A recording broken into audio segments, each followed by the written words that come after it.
Well, hi again, everybody. Welcome to another episode of 100 Yards of Football.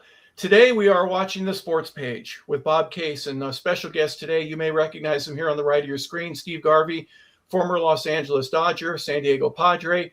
He was an MVP. He's a World Series champion. He played in 5 different World Series all throughout the 70s and early 80s, mid 80s as well. And what a great career that he had. And Bob, obviously, getting Steve on was no easy task. He's a busy man.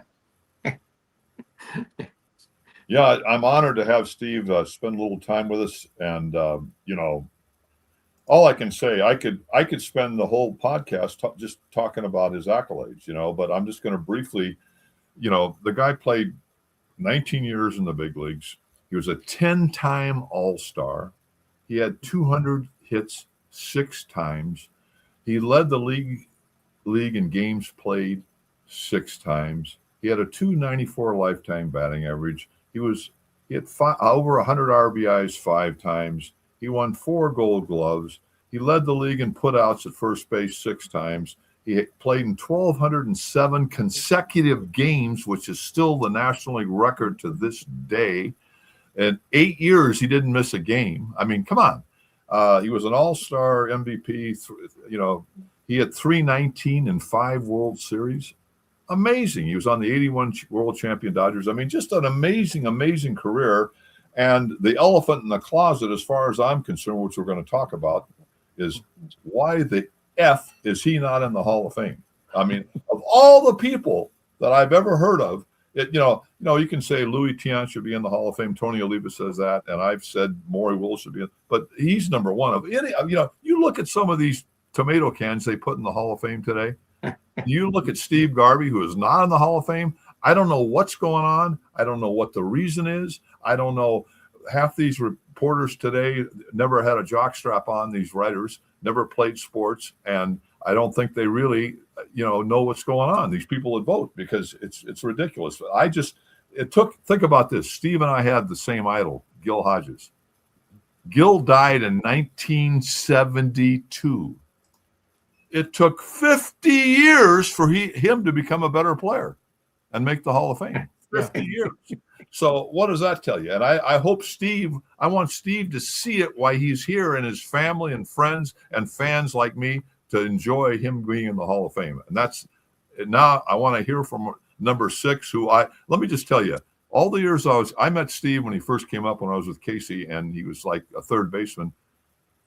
Casey Stengel didn't talk about a lot of players. He loved Steve Garvey. I just want to tell you that, because he followed the Dodgers, all those years. He passed away at the end of the 75 season, but he followed the Dodgers and he loved Steve. And my greatest picture on my wall is a picture of Steve interviewing Casey Stengel. It's hilarious. But anyway, I want to hear from Steve. Thanks so much, guys. It's a pleasure and honor to be with you. Bob, don't stop. That's one of the great introductions I've ever had right there. Do you accept cash or Bitcoins?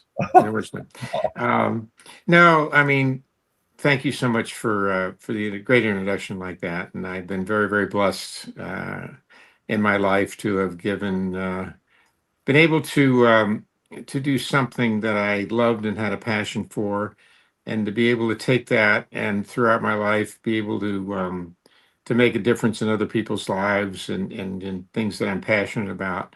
And to be blessed with a wonderful family. And honors are extremely nice, and some of the ones that I've received are more personal. The Lou Gehrig Award is for contribution to the game of baseball on and off the field, and take a lot of pride in that. Roberto Clemente Award is also one for passion about the game. We know he passed on a mission of mercy in the Caribbean way back in the early 70s. But other ones that I've received for being able to, especially in disease-related charities. And as you and I talked, I'm a prostate cancer survivor and chairman of Fans for the Cure, which is a prostate cancer foundation. So all those things, when you add it up, I've had this wonderful life, and been able to be able to help others, and God willing, we'll be able to continue to do that. So, there's a number of things we can touch base on, the people that have influenced my life, have been the people that have laid the foundation for the book of Garvey. I always say, when I lecture, I talk about, our lives are a book, and there are a number of chapters. God probably has already written the foreword, and he's going to write the eulogy at the end, and we're not sure when that's going to be.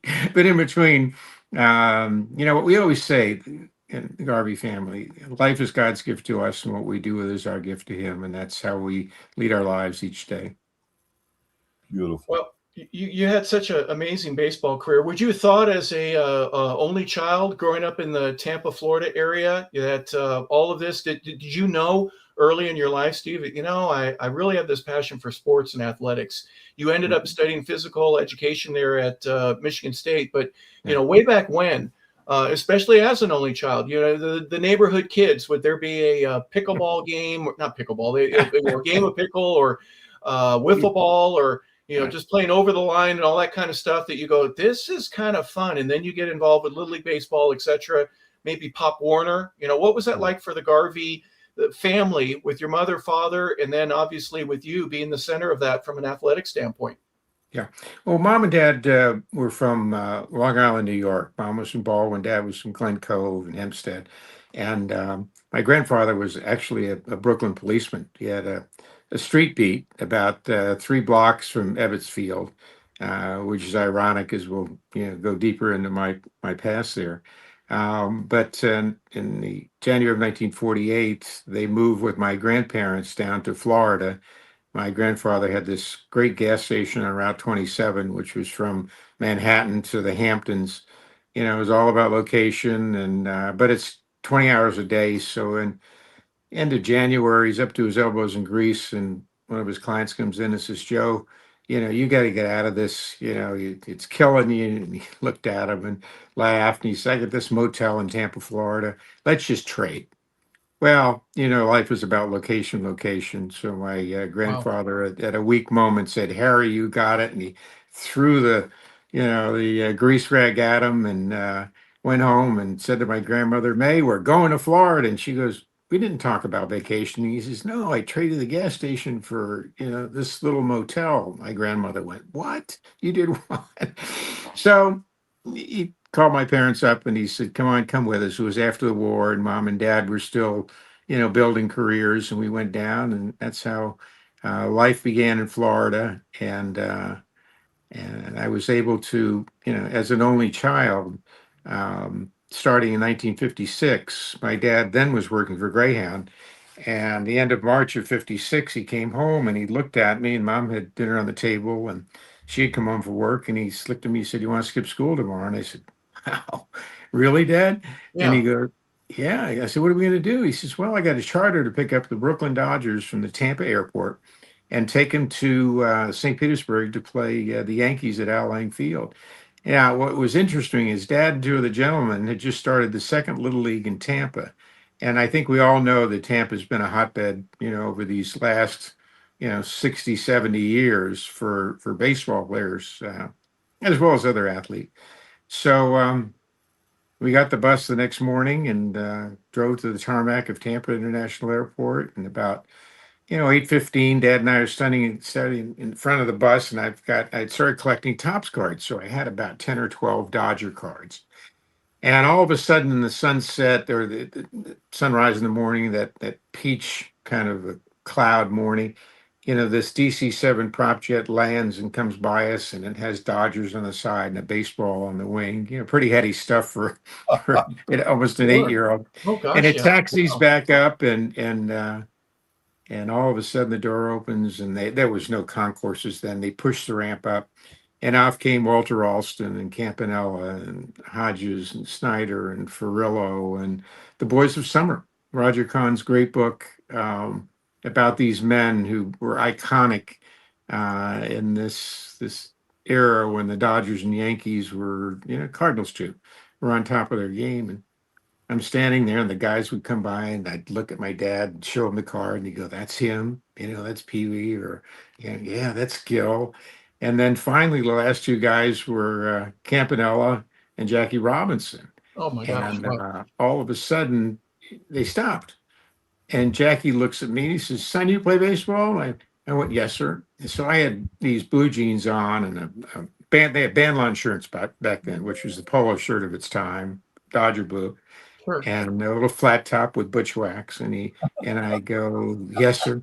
And he says, well, you practice hard, you listen to your coaches. Maybe someday you'll be a Dodger. And I looked at my dad and smiled. And then Roy Campanella says, well, son, how you doing in school? And I thought, oh my gosh, of all things. And, back then it was called being hyper because I was an only child. Yeah. And now it's called ADHD. So Yeah. I looked at my dad, Dad, help me here. So my dad, his name was Joe, says, well, Roy, he's struggling in school somewhat, but he's, every night we're working on our reading and his concentration and he's coming along. And Roy says, well, son, you keep that up because you have to do well in school. I got to learn how to think and make decisions and have options. And he kind of patted me on the head. He looked at his hand, and I didn't know whether it was about the grease in my hair or that porcupine look I had. But at that moment, they got on the bus, and a couple minutes later, after we got the equipment on, Dad closed the door, and we drove to St. Pete, about 40 miles away, and we pull up to Al Lang Field right outside the clubhouse, and the doors open. The guys were getting off. Dad was getting their duffel bags out when a little fella in boxer shorts and a bandline shirt comes out with a little cigar, typical New Yorker, and he looks at me, he goes, "Kid, you want a bat boy?" And I looked at Dad. He said, "You want to?" I said, "Yeah, can I?" And he said, "Well, they'll be out in 20 minutes." He said, "Get the bats and balls out there." So the bat bag was bigger than me, and the ball bag was heavy, but Dad helped me get them out there, and I'm laying everything out. And the Yankees were taking batting practice, and I hear, and I turn around, there's Mickey Mantle, who was Oh, every wow. kid's idol, Sure. hitting towering home runs in the Pinellas Bay. And I'm just in awe. And I'm standing there and I hear, "Son, you want to play catch?" And I turn around, there's Gil Hodges, who was a great family man. He was about 6'2", about 220. Look, looked like my dad, same size. And I said, okay. And my mom had gotten me my first mitt. It was a Rawlings Heart of the Hide, which was the best, Sure. $9.95, top of Yeah. the line. And she said, don't lose it. So I had it on my belt. So I struggled to get it off. And finally, I get it on. And Gil has a ball and he kind of tosses it to me and I catch it. And he kind of tosses it again. I catch it. I think, Mr. Hodges, I'm starting Little League on Saturday. I can catch. When I hear and I look and ball hits me in the chest. Somebody had was talking to him and he didn't look. And he comes running over. We were about 10 yards away. And he said, "You okay, son? You okay?" And knocked the wind out of me a little bit. And I said, "I'm okay." And one of those, maybe the first time somebody outside my family in that teaching moment looks at me and he said, "Son, were you looking at Mickey?" And I go, "Yes, sir." And he said, "Son," and he pauses. When you pause, you draw. He said, "Son," and I said, "Yes, sir." He said, "We're the world champions." I said, "Yes, sir. I won't do it again." So the rest of the day, I bat boyed and got pine tar in my hands and, rosin on my shoes. And I picked up Campanella's brand new mitt. You could smell it. And baseballs were made out of horsehide back then. So they had a different smell to it. So that day I was absorbing the sights and the sounds and the smells of the game. And the Dodgers won by, I don't know, 5-4, something like that. And after the game, the clubhouse man, his name was John, gave me an autograph ball and a couple of balls Senator to play John. there. And and a couple of broken bats. And we took the team back to the airport and they took off. And Dad and I are driving to the bus station and I was sitting in that first seat behind him. So he said, "What did you think, son?" And I said, "Dad, the greatest day of my life, greatest day of my 8 years." And that was the beginning of the journey. The traveling secretary, Lee Scott, really liked Dad and the job he did. And he said, "Joe, can you do this again tomorrow, the next day?" Because they'd come from Vero Beach to Tampa for 3 days by the Yankees, the Reds, the Cardinals. And I bat boyed 2 days later. And then for 6, 7 years in spring training. I would bat boy for the Yankees 3 or 4 times, and the Dodgers, probably 3 too, because the dispatcher at the Greyhound station knew that Dad, loved baseball and that people liked how he knew how to handle it. So I grew up with my idols, in 58, they go from Brooklyn to Los Angeles and become the Los Angeles Dodgers. And probably 5 or 6 of the Brooklyn icons went with them for at least a couple of years. And then finally there was that full transition, and the guys from LA started to kick in, like the Ron Fairleys, and blended in with Drysdale and so forth. So that was the beginning of my passion and love for the game of baseball, and it was rooted in LA Dodger baseball. That's amazing, right? I mean, you talk about not just a great day, but with your father's connectivity to obviously the clubs and being able to drive and go and get a day off from school. Yeah, no wonder you had a little difficulty because you weren't in class, and I bet you every kid there, every boy at least, was like, "You got to be kidding me!" You the souvenirs and everything like that. But obviously, seeds planted to see what it's like to be on the field and not just smell it. My first time in Dodger Stadium, I'm 7 or 8 years old, and you smell the Dodger dogs, and you can hear the guy going peanuts, popcorn, programs, and there's such an impression with that. And you're right down, you still with the politeness and the authority, understanding where you are and when to say yes, sir, and when to not. But also just being in that environment, seeds planted that obviously connect for the rest of your life. Well, ironically, in that the first couple of days, maybe the second year, I would keep seeing this redheaded man come in, very nicely dressed, great looking slacks. It was called a Scotch grain loafers back then. I was an only child, and I developed this, appeal for looking nice. And he always had a coat on, and it turned out to be Vin Scully. When he was starting to become, to Red Barber, he was the assistant. He started on the roof, of Ebbets Field, reporting from there. And then ironically, we talk about sights and smells and listening to his voice. Then when, we'll touch on it, when I first come up and I'm in Dodger Stadium, back then there were transistor radios. Yep. Yeah. And there was always this echo of Vin's voice. And when I would hear it, it would take me back to those times when, my mother has always said, you can't talk and listen at the same time, which I think I kind of did. A couple times I didn't do that. And Mom was pretty tough. So she reinforced that. So all of a sudden, the first time or two playing in Dodger Stadium, Vin's voice was as if it was coming out of my past. And I would smile because the journey had begun, and going from a bat boy in spring training to being drafted in 68 in the first round, and now on September 1st of 1969, being my first day at Dodger Stadium. I always say it got me to the starting line of becoming a young man and an adult. So quite a journey beginner right there. What I want to say is one of the great things that you just touched on, Steve, is the O'Malleys were such great owners, and how the loyal, when you're talking about, Lee Scott, who had a little thin mustache. I'll never forget him. That's right. You're talking about these guys and Senator John Griffin. And now think about this. They came the first years in L.A. in the Coliseum, Lee Scott, Senator John Griffin. They brought Chris Duca, the groundskeeper from Brooklyn, to L.A. They were so loyal to their people, and the people look how they took care of Campanella and Sweet Lou Johnson and all these guys they took care of for years and years, and they honored their ex-players. I believe if they were the owners today, we'd be talking to a Hall of Famer most people think he's in the Hall of Fame, but I really believe that because I believe the ownership would have pushed and pushed and pushed. I know Walter O'Malley. I was fortunate enough to know him, and I know Peter and the loyalty they had and love for Steve Garvey and the Dodger tradition, Yeah, so absolutely. Anyway.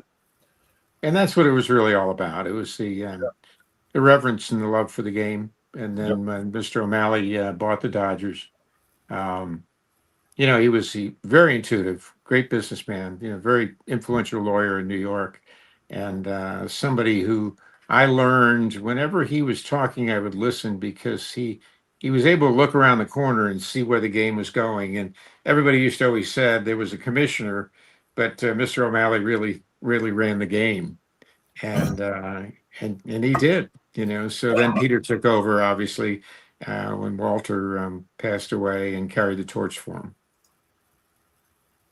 Yeah, it's a tremendous history the organization had, and then your exposure for, you know, as just a little 8-year-old. I'm sure the guys are in coats and ties as they're getting off the jet. You know, back in those days, that's the way that everybody traveled. And you said that you know, fashion and, you know, always trying to look nice was a part of it. And obviously, you know, having Jackie Robinson or Roy Campanella speak to you personally, and you be able to remember it here all these years later, was certainly an impactful part of your life. But you're in Tampa and you start playing ball. Did you do a little bit of everything when you were a kid growing up? Was it baseball, basketball, football? There's no hockey in Tampa back in those days, but soccer, what were some of your favorite things to do? Well, you know, again, growing up as an only child and then falling in love with baseball. But you know, I was seasonal. You remember back then that you went from football in the fall to basketball to baseball. I befriended a young man whose parents belonged to a golf club, and he would take me golfing at the age of 9. So I fell in love with golf, but it was seasonal. You know, now you're more single sport specific. Obviously, I think the economics, you know, have a tendency to influence whether it's sports, entertainment, or whatever. But you know, whatever was seasonal, I played. So I played, you know, football, obviously, in high school and college, and then played basketball till my junior year, when, you know, I was so busy for 11 months of the year. On a Friday, we'd play our last football game, and Monday I was out in my shorts playing basketball. Basketball practice. So, yeah, you're already Yeah, late, yeah. right? It's a tough transition. So I was like the third or fourth guard, and the coach would send me in when, you know, some team was bigger and roughing us up. And I remember about the third or fourth game, it was, you know, now it was getting into November, and coach put me in, made a couple baskets, and about halftime, about 10 seconds, and I steal the ball and I look around and 5, 4, and I turn around and shoot it, you know, about 40 feet. And it swishes, and I jump up in the air, and I look at our stands, and everybody's just kind of looking. Yeah, No, you made didn't. a basket for the other team. So, Yeah, you did. Yeah. Oh, goodness. and at halftime, our Southern coach, um, you know, is talking to us, and he looked at me. He says, "Garvey, son," he said, "that was a nice basket, but we can't afford to give up points to the other team." And yes, sir. Now I'm going to give you a chance in the second half, but after the game, we got to talk about your future. So you know, he gave me a chance, and I scored 4 points, and we ended up by winning by 2. So I figured I evened it out at least. And after the game, he said, "Son," he said, "you're going to get drafted, you know, pretty high in baseball, and you can go play football. You got offer for 20 schools." And he said, "Give yourself a break." And I said, "Yes, sir." So it was very smart for him to say that, and he was very compassionate. And then all of a sudden, I was drafted in the first round by Minnesota, out of high school, uh, top of the third round, first pick in the third round. But I had already had offers to 20 schools, and there were only a couple that wanted me or really would allow me to play football and baseball. And Michigan State was the one that I decided to go to because of Duffy Daugherty being the iconic football coach and Danny Litweiler being an iconic college baseball coach. He had played 11 years in the majors and had the record for the first airless season with over, I think, 150, 60 chances in the outfield. So I went there, and at that time you could sign professionally after your sophomore year, and I got a chance to play 2 years at the collegiate level. And I always say it was one of the great choices that we made, you know, not only individually but as a family. We made all choices, you know, as mom, dad, and I, and it gave me a great education. And when I did sign with arguably the greatest draft in 1960 and 68 in the history of baseball, that one of the things in my contract was that I would go back the next 2 springs to finish on time because I would be the first person in our family to get a degree. So Yeah. Wow. Hey, Steve, talked about the business decision with that. A third rounder, most people would say, I'm taking it. But when you already had, I'll say, a scholarship set up for you at Michigan State, was that a difference maker for you in terms of just the decision itself? Because a lot of guys will go, well, I'll just go straight into the big leagues. For you to look at that from a financial aspect in terms of how much the education would cost. I have a friend from high school that had a similar situation. Second or third rounder wasn't as much as what it would be with the Stanford education, and he's used that to his advantage. You with the Michigan State degree, for obvious reasons, there were ways to play that. 2 years later, you're a number one draft pick regardless with the Dodgers. So did that come into play at all from a business perspective or from the numbers standpoint? well, it was more about the history with the Dodger organization, Okay. and the decision out of high school was that probably first pick in the third round was going to get 10, 12,000. And my parents always said, it's not about the money. We can pay for your college education. It's about what's right for you and your future. And back when it was an education first and playing sports was more for the love of the games and amateurism, and possibility of being professional. But my parents always, they allowed me to think of the next step. They taught me to think of the next step. So it was high school, and then it was college, and then possibly professional, and not to get too far ahead. And I think over the years, I've taught a lot of dads and moms to think in terms of the next step, but make the priority the education that was going to be able to lay the foundation, not only for sports or something they may have a passion for, arts, music, whatever, but the ability to develop a interest in something that could be a career for the rest of your life. So Sure. we made the decision, and it turned out to be the best. I'm in the Spartan Hall of Fame, but the coaches like Duffy, like Danny, had really influenced me, and I was introduced to what would be my counselor in terms of my my course curriculum, who was the head tennis coach and turned out to be a mentor also, and being able to frame what I was getting into, because back then, as a high school player, the coaches also taught, almost all of them taught. So we were influenced by being teachers. So that's why I went to Michigan State to get an education degree, a BS in education, and I had several other minors, but so that would lay the candidate, because I was influenced by the coaches. They were my idols, and I look back now as a kid growing up in the South. Bear Bryant, it was a God, football and Bear Bryant, Yeah. so so those are the people that had a much stronger influence. And so when the time came, and by the way, you could be drafted after your sophomore year back then, which I think is great timing. A 2-year commitment, I think, is important. 1 year never is not going to cut it, and 3 years is a little long now, because you're looking for 2 years in your two contracts in your career. So that 2 years was just right for me. And for you, that 2 years, I mean, you go to Michigan State. I read that you hit a home run, a grand slam, your very first at bat there. You felt pretty comfortable, right? You hit one into the river. I did, yeah. Yeah, it was, we had freshman baseball, so the first game was about, I think, Eastern Central Michigan, and it was still cold, and it was, we'd come back from a trip down to Florida, and this was my first real competitive college game, and I was batting fourth, and the opposing pitcher, walked the first 3 guys and couldn't get it over the plate and knocked them down, and I'm thinking, oh my Lord. And their coach walks to the mound, and our coach comes out, and he said, listen, he's going to tell them to take a little off and get it over. So be ready on the first pitch. I said, okay.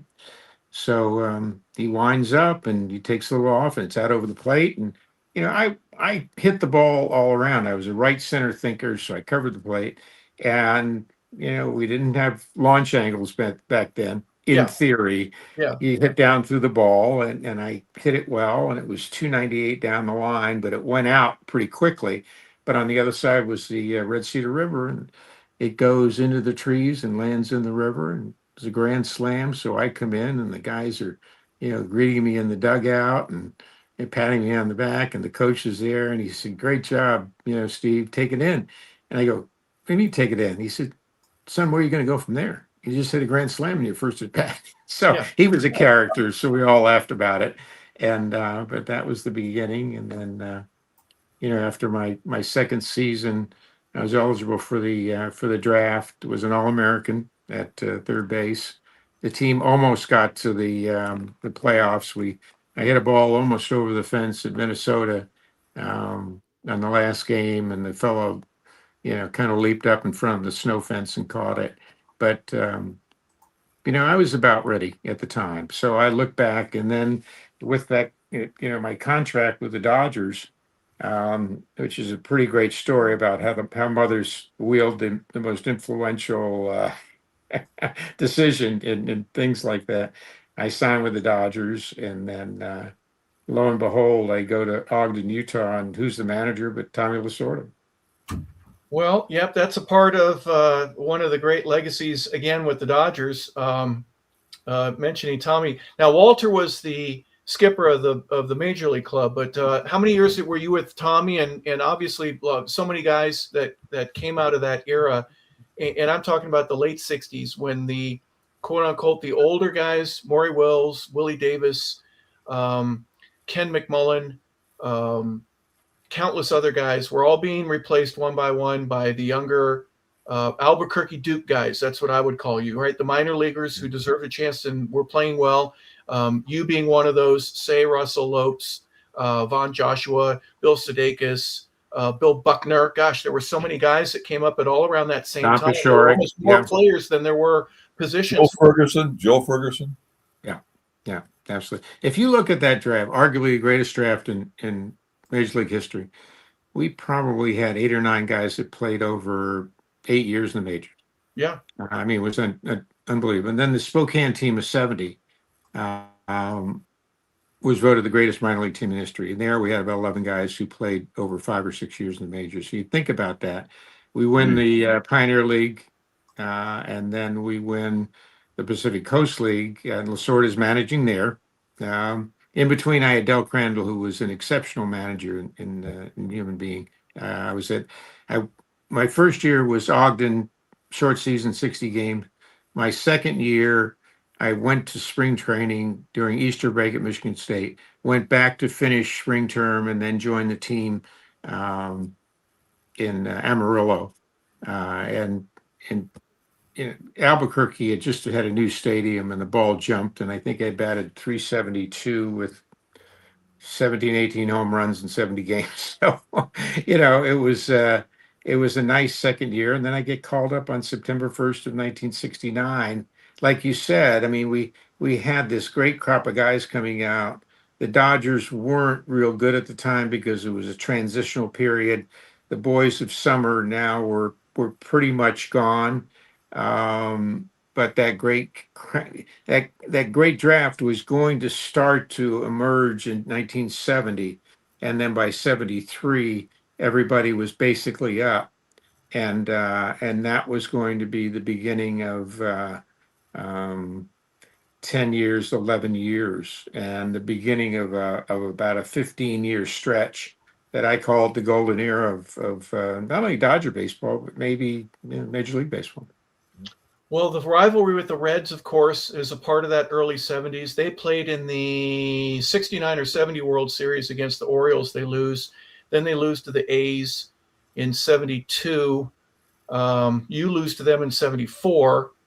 75 was their first, in the Big Red Machine. But there are some guys that are on that team that go, yeah, we knew that we had to beat the Dodgers before we could beat anybody for the pennant or for the World Series. Now, there's going to be obviously some that argue that, but very, very competitive from those two cities and the rivalry that existed between LA and Cincinnati during that time was as good as any rivalry in baseball or in sports athletically, or in my opinion. Yeah. So from about 1973, and as a third baseman, I was a third baseman, had a good strong arm, and then got a partial shoulder separation playing football my sophomore or my freshman spring, because I had to play both. I had to go, spring practice for football, still playing baseball. Baseball 3 days a week, football 3 days a week. So to end up with a 2.85 GPA was an accomplishment at that time, but it was a period there where I look back at it now, and it really laid the foundation for not only what I accomplished in at Michigan State, but that I had built that stamina through doing all this stuff that allowed me to get to a position in '73 where it was a wild arm third baseman, but I was hitting my way to the in the minor leagues. And there's always a pivotal point in our lives, a turning point. And I look back at June 23rd of 1973, where I was basically the 24th man on the team. Bronce had come up. He was playing third base, natural third baseman. Yeah. And the only thing I was doing was pinch hitting. And Walter Alston, the first man I saw when I was a bat boy and way back when, was allowing me to pinch hit. And I'd come out every day at 2:30 and work with Dixie Walker, the batting coach, and take ground balls. And so that, I knew in my mind, if I got the opportunity, I had to be prepared. And so now it's June 23rd. We're struggling against lefties. I'm leading the league in pinch hitting. I was, I think, 9 for 21 or 22, 6-7 RBIs. Wait a second, you're better than Manny Mota? Come on, Manny was the guy. He was the pinch hitting extraordinaire there. Yeah, well, I had a hot streak, which turned out to be a starting position. I was a little young to be Manny, but I was doing the same thing he was doing, is thinking right center and doing the things that needed to be done to cover the plate back then. But so this first game of a doubleheader against the Reds, which, as you were saying, turned out to be the greatest rivalry from '73 to '83, '85. And it's the bottom of the eighth. We're down 1-0. Freddie Norman's beating us like he did every time. Drove Alston crazy. And, sinker slider. Guys are swinging too hard, popping up. And he said, get up there and tie it up. Well, I singled through the middle. I got the second hit. We lose 1-0. And I'm sitting in my locker between games. And, you get about 35 minutes.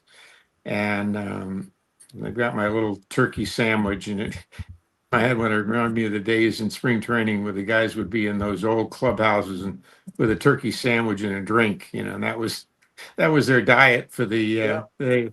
And smoke. There's still a few guys that had to smoke every now and then in between, right? Oh, yeah. It was always a little tobacco in the air. But Walt Alston comes by and he stops and he looks at me. He said, "You ever play first?" And I said, "Oh, sure." Well, I played one game in Little League and one game in AAA. I had a pulled hamstring, and first base was the closest base to be in. And he said, "We'll get a glove." Played first base in the second game. He said, "Don't trip over the bag." He said, "Get some hits and let's beat this left-hander." And bought a glove, took the bat boy out, played catch, and had him throw a couple balls in at my ankles, and the game starts, and we're the home team. So ball goes to the hole. Billy Russell makes a great play, throws it in the dirt, dig it out. And 2 innings later, Davey Lopes comes in, bare hands it, throws it. It's up towards the line. I catch it, jump off the bag, and just instinctively tag the runner in the helmet.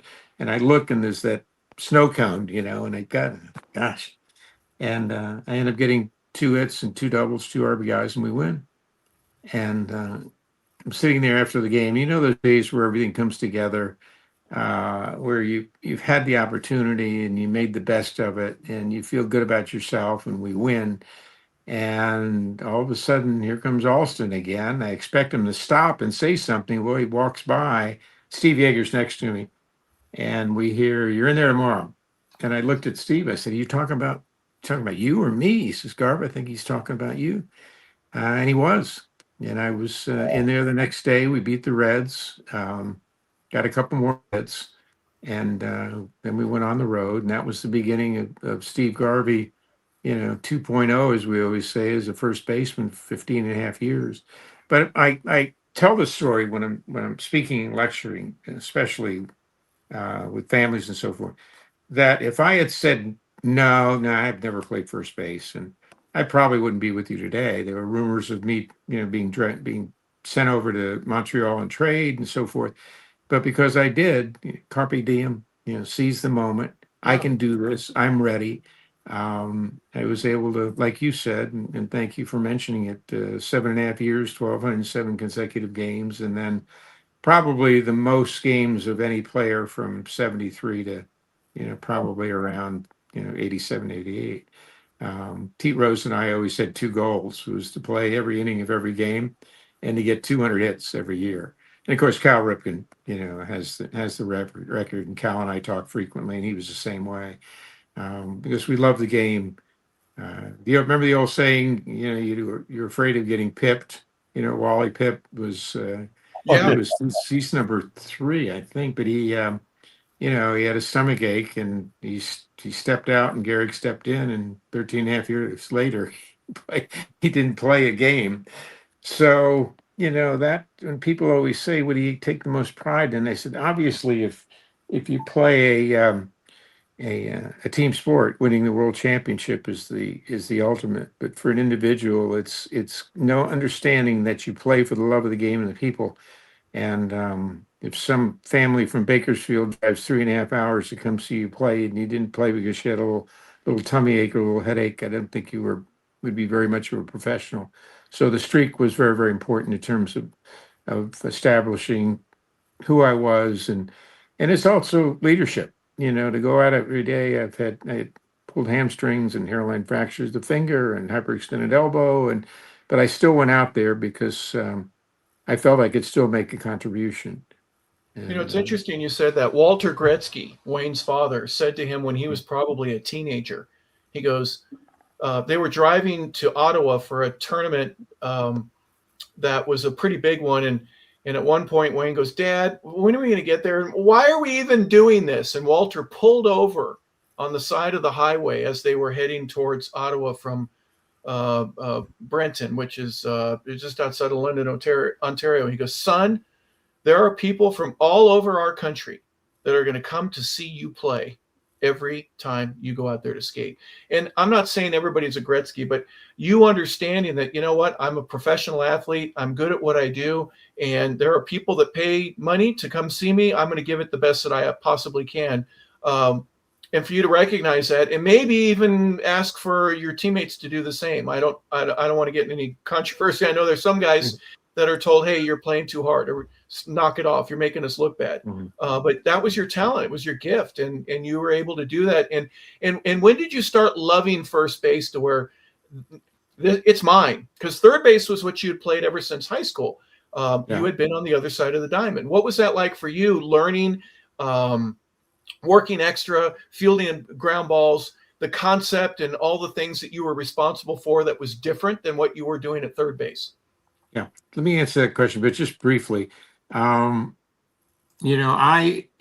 gives us free will and choice, and the things I did were, a culmination of, we talked about chapters in our lives and what we learned, and the layering of the things we're being taught, and how we work through them to go from being a wild arm third baseman, for example, to first base. But I never talked to anybody about how they should play the game. I never talked to anybody about how they should live their life. There was a misconception that, because of how I lived my life, and how I, treated people, was something I expected of others. And that's not true. Everybody has that free will and choice.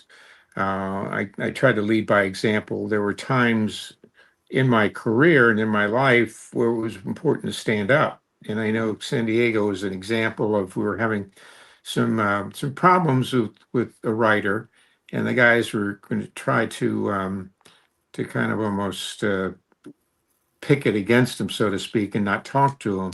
We had a team meeting, and I said to them, I said, you're gonna have to rethink this, because our obligation is to the fans. The press is the conduit to the fans.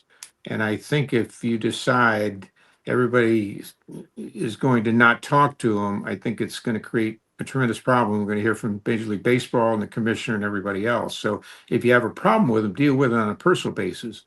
And I suggest we bring them in and let's air it out and then go from there. And I think there are other times, like there was stonewalling and allowing women reporters into the clubhouse. And in 1984, it came to a head. It was at the playoffs in with the Cubs and the Padres, and Claire Smith, who's now in the Baseball Hall of Fame as a journalist, was not allowed into the clubhouse. And the clubhouse, our clubhouse man came and said, Claire's outside, she can't get in. She asked if you could come talk to her. I went out, and then Goose Gossage and Greg Devils came with me because they knew her from New York. Right. And we told her we're supporting her. We'll do the best we can. And she said, "Thank you. I'm just trying to do my job." And that's the way leadership thought about women back then. So 4 days later, it's the fifth game of the playoffs against the Cubs. We win. I have the greatest, game 4 of my career, and it was voted the greatest sports moment in San Diego history. And game 5, we win. There's 10, 15 riders around me, and I see the clubhouse man. He motions to me that Claire is outside, that they wouldn't let her in. And it was really Dick Williams, and he's the one that made the decision. And again, I say before, we have this free will and choice. And so I said, "Gentlemen, excuse me." I went outside. She was in tears. And I said, "Okay, all right, we're going to dry your tears." I gave her a hug. I said, "I'm here. What do you need to know?" And she said, "Oh, thank you." And I told her about my feelings about it. And then she said, "Okay, I'm going to go." I said, "Okay." I went back into the clubhouse, and I saw our publicist, MLB publicist. And lo and behold, they go back to the commissioner, Peter Ubroth, and the next day, women were allowed into the clubhouse. So it's times like that when I think it's important for us to stand up. And then there was a documentary called "Let Them Wear Towels," and it was about women, ultimately getting access to the clubhouse, and that story came up in there. But let's get back to first base. Quintessentially, first basemen back then were tall, big guys who could hit but couldn't field. So the irony is, next to the pitcher and catcher, the first baseman handles the ball more than anybody else, probably has the opportunity to save more runs. And I was 5'10" and a half maybe, but I had defensive back skills, footwork. It turned out that digging the balls out of the dirt was, instinctive for me. I learned how to use footwork around the bag, come off the bag, and I take a lot of pride in winning the 4 Gold Gloves. Won 193 games without an error, which is a record. Right. Yeah. I think I'm pretty close to the record with fielding percentage. But if you would say, it's interesting about metrics. It's something that they didn't measure at that time, and they can't factor it out because they didn't keep track of it now. So when it comes to like Hall of Fame voting, it's predominantly, ironically, it's by positions that are supposed to have power and all this. They can't measure the number of runs I saved, which is wins against replacement defensively. So if I save 2 or 3 runs a week, that's 12 runs a month. That's almost 80 runs. Think about how that's going to affect, the game. So when it was all said and done, it became my position. It was divine deliverance, so to speak. And I just loved the game. It turned out that I appreciated saving runs as much as driving runs in. I think you can understand that, because of you understand that, when you play a game that's offensive and defensive. And every year Rawlings has this phenomenal evening at the Plaza Hotel in New York, the Go Glove dinner, and Mike Thompson, the president, has been great in having me there, and I'm usually the leadoff guy. And about 10 years ago, I welcomed everybody and said, offense wins games and defense wins championships. And everybody thought and went, ooh, wow, that's perfect for night. But it's so true. And I think you only have to go back to last fall and think about it, that there were a lot of solo home runs. But in the end, defensive plays made the difference, and made the difference in the Dodgers being world champions instead of the Blue Jays. So again, I took as much pride in defense as I did in offense, and it turned out to be something that has given me a legacy there. Absolutely. 10 All-Stars, an MVP, World Championship, 5 World Series appearances. I mean, a lot of guys don't get anywhere close to that. And I don't want to bring up the Hall of Fame again, so I won't. But what a shame as a football guy for me to have a guy like Ken Stabler have to die before they go, we probably should let Ken in. What were we thinking here? And you vote a little bit too late. But here in Atlanta for years, and you played against him on numerous occasions. You've got Dale Murphy, if he'd only hit 4 more home runs instead of 396, if he had 400, you got to be kidding me. That's ridiculous. And as Bob said at the beginning, there are guys that have never played at the level that they're judging players on, and it's called the Hall of Fame, not the Hall of Stats. If we're just based on stats, I don't know what else you'd have to do. I really don't. I mean, 294 batting average lifetime, and you were 301, 302 with the Dodger organization. Talk a little bit more, if you wouldn't mind, about those early championships and being able to win the pennant, going to the World Series. You're a young guy, Steve. You're probably 25 when you're playing in your first World Series game against the A's there in '74. Hey, Harper, let me just say one thing. I want you to think about this. One thing, as I know, I never passed algebra, but I know baseball, okay? You can go through the Hall of Fame. Al Ferrara and I went through the whole Hall of Fame list, and Al was a big adversary of Steve being in the Hall of Fame. How many, you could go through that whole list. Very few of them played in 10 All-Star games. Very, very, very few of them. So you could just go on and on. And don't get me going on this, because I'll take up the whole podcast. But it's complete. What did they say? If life was fair, there wouldn't be Children's Hospital. So that's right. Yeah, absolutely. Well, then every year I get new statistics. It's not that my career got better, but that like sabermetrics guys come up with things. Before the last voting, one of the key sabermetrics men over the years said, I came up with a stat. He said that there were 5 guys who led their team in RBIs and took them to the World Series, led them World Series. And he said the number 1 guy was Yogi Berra with 6. He said you and Joe DiMaggio with 4, and Babe Ruth and Lou Gehrig were with 3. So I said, wait a minute, these 4 iconic Yankees and me. They said, yeah, I said, okay, all right, it's odd and obscure, but if you look at these things, like Pete Rose has 45 records, and a lot of them are in terms of large numbers, and some of them have uniqueness to them. So it's like anything. Have I played a game since that last game? And I think it was, maybe July of 1987. No. In our minds, after 40, 50 years, we get better. I can only remember making 1 error, so, but I've always said that, I'm just going to keep, I'm going to outlive them until they put me in there, and or at least do a speech on tape. And God willing, if I'm like Gil and get in, then I'll obviously look younger, so I'll be able to thank everybody. But as time goes on, you got to remember that, and I remind myself again, I was honored for things off the field, like Roberto Clemente and it was Gehrig, and then the Bill Shea Award for Little Leaguers' contribution to the game and things like that. But ultimately, you're measured two ways. And what you were, I was a baseball player, and who you are. And I was able to realize that when I stopped playing, I had the visibility to be able to take the things I learned and influence people and be in demand to speak and so forth and share my life like I am today, which I'm very thankful for. Hey, And Harper, let me just say this. Yeah.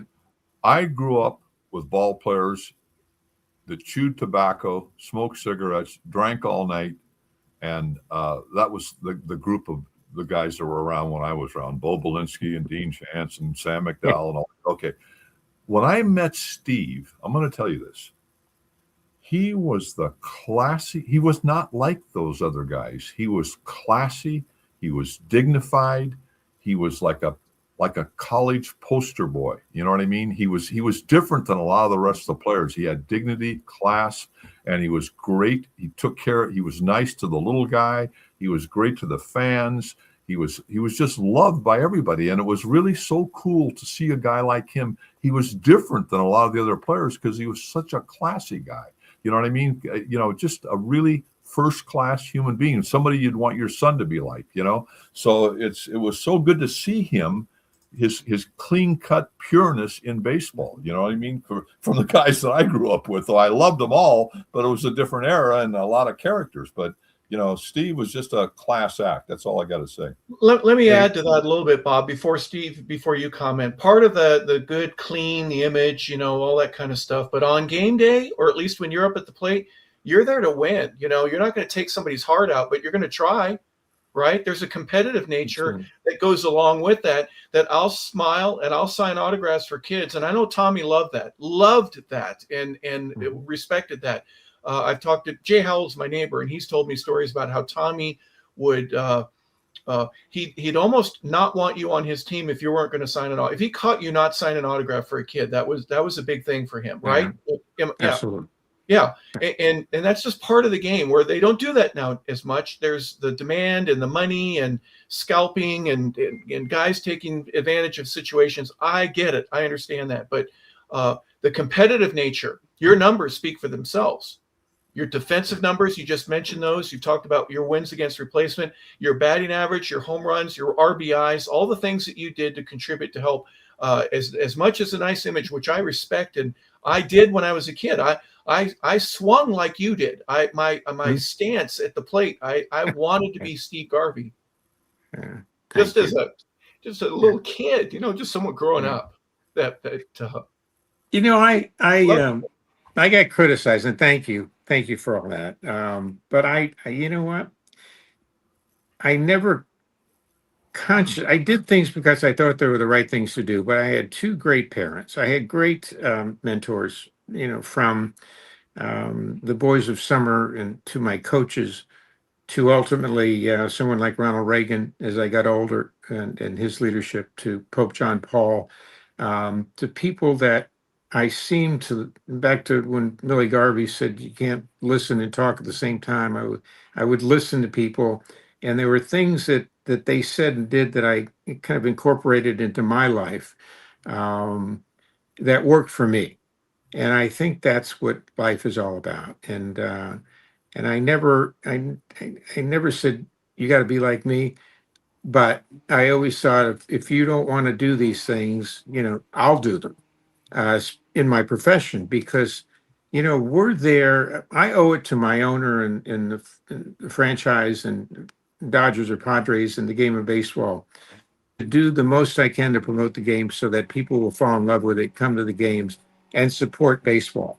And I think that's why and I learned that from being a bat boy, being around the Brooklyn Dodgers and Yankees and all these teams, and going to Michigan State and being part of a Big Ten program with a large university of 50,000 students, and learning from that. I'm sorry, the gardeners are out here, but when it was all said and done, and one thing, I've been around the world in supporting baseball, and 2 years ago when I was campaigning for the U.S. Senate out of California, I always said I wanted to wherever the people needed the answer, I would go, and I ended up going to Israel for a week to learn about the war and how it started, and how we needed to tell the story. And they actually had their national team practicing just outside of Tel Aviv. And I went there for a day and spoke to them and did a clinic and so forth. And I felt so, it was so important. But here are kids in a war who are playing the game of baseball, and 2 miles away, you could see smoke coming up for where a bomb had landed. So, when we get the opportunity to do things, I did clinics in Russia, I did clinics in England, because it was the opportunity to make a difference and spread the kind of the catechism of baseball around the world. So again, I've been blessed, been very fortunate. Yeah, being able to do that, obviously the 4 World Series that you were a part of where you lose, you win the one in 81, that opens doorways to make that happen. But being an ambassador of the game and being able to understand that and say, I'll take the weight of that shoulder. There are some guys that don't, and I'm not criticizing anybody. Some guys just aren't able to do that. But when Dave Baker, who was in charge of the National Football League Hall of Fame for a few years, big, enormous dude, went to UC Irvine, 6'9". He was a basketball player, but then fell in love with football. And he was in charge of the Hall of Fame. He was the guy that had that big, heavy ring, and he'd knock on your door and he said, on behalf of the NFL Hall of Fame, we welcome you into Canton, Ohio. And guys would cry. They would do whatever. But he would always say, for all that you've done for the game, for all that you're going to do for the game, thank you. And I guess baseball has, with the tradition and the longevity of the sport being much longer than football, you being a mantle for that. Some guys don't want to absorb that, but you did, and it's okay. And then you go all over the world and you go, hey, it's a great game. I'll show you how to play it a little bit better so that you love it as much as I do. Is that a fair assessment of what you try to do? Absolutely. I don't lay awake at night, worrying about the Hall of Fame. I am mystified, about all these years now and the things you've talked about, but to waste time trying to figure out who or why would take away from doing positive things and staying true to my beliefs that God wanted me to be a baseball player, put me in that environment as a young boy, gave me a very blessed career that I've been able to take that and use it positively wherever I may be. So you can't let any one thing be an obstacle in the path of doing the right thing. So and like I said, to be able, there are times when I may meet some young kids or whatever, and the dad's always playing so and so out, and I'll say to the young man, Tommy, let me see your batting stance, and they'll take a batting stance and the elbows up and the bat's wrapped around and they're wide open and their hands are fighting each other, and I'll just tell them, be loose, and I get them to get their hands and the knuckles aligned, put the bat on your shoulder, be shoulder width parallel, and I say when that pitcher starts to come down, you bring the bat back and you'll be in perfect position, step toward the pitcher and hit down through the ball. So I'll give them a little batting lesson.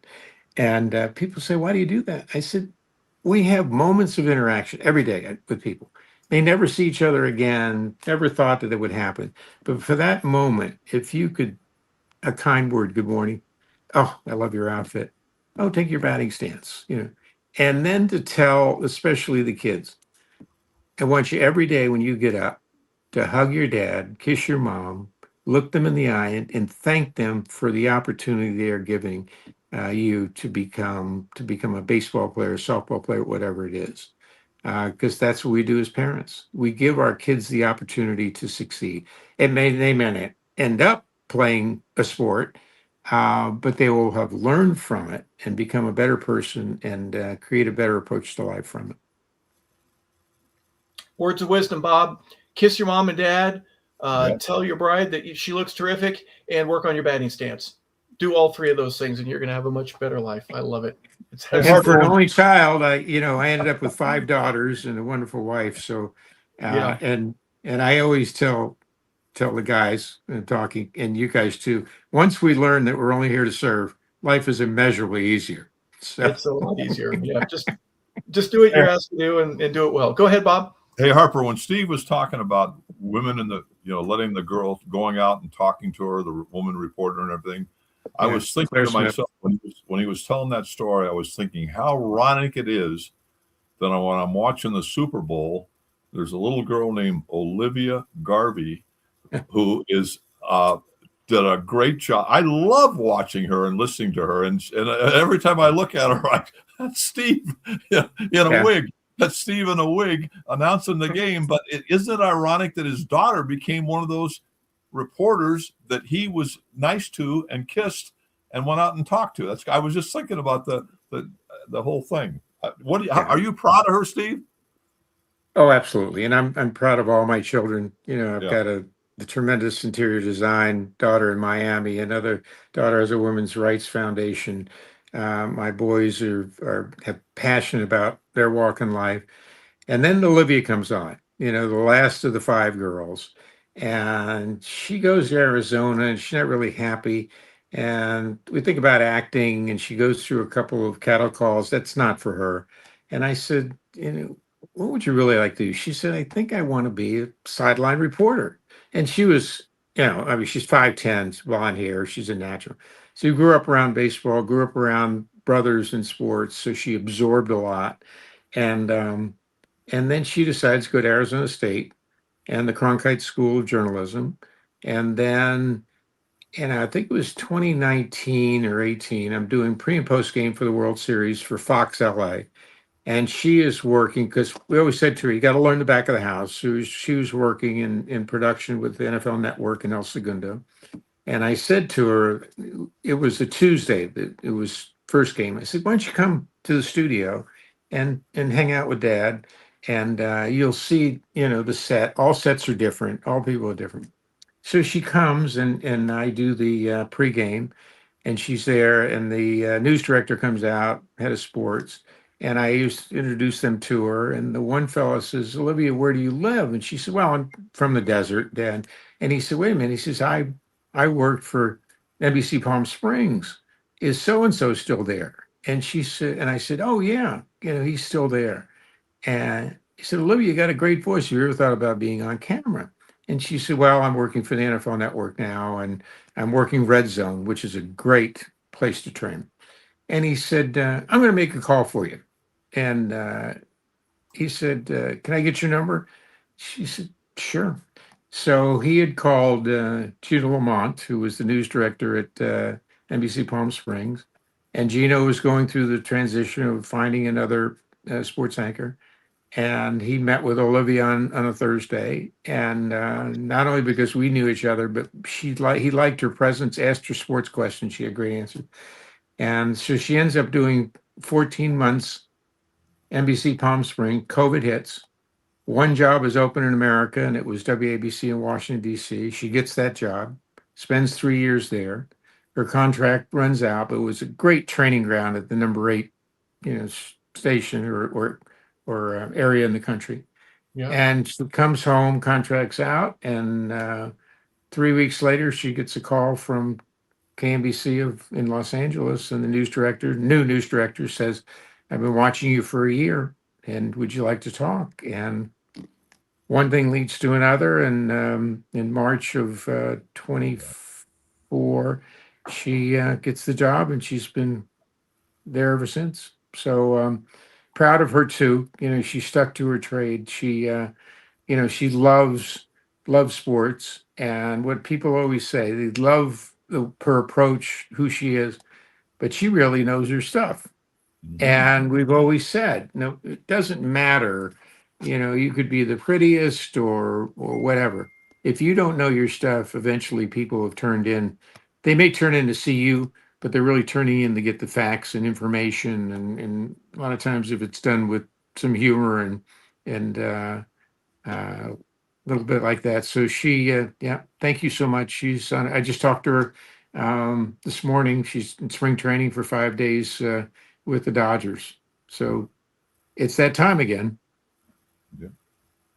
Pitchers and catchers report. That's a great part of the story and the legacy for you for so many years, being a part of that, and then for that to be a legacy with your daughter as well, and for her to have love and passion for it, and to get, yes, maybe the Garvey name a little bit, but you know what? She got it on her own merit. Thank you for sharing that story. I appreciate you doing that. Absolutely. Thank you. She did. Go ahead.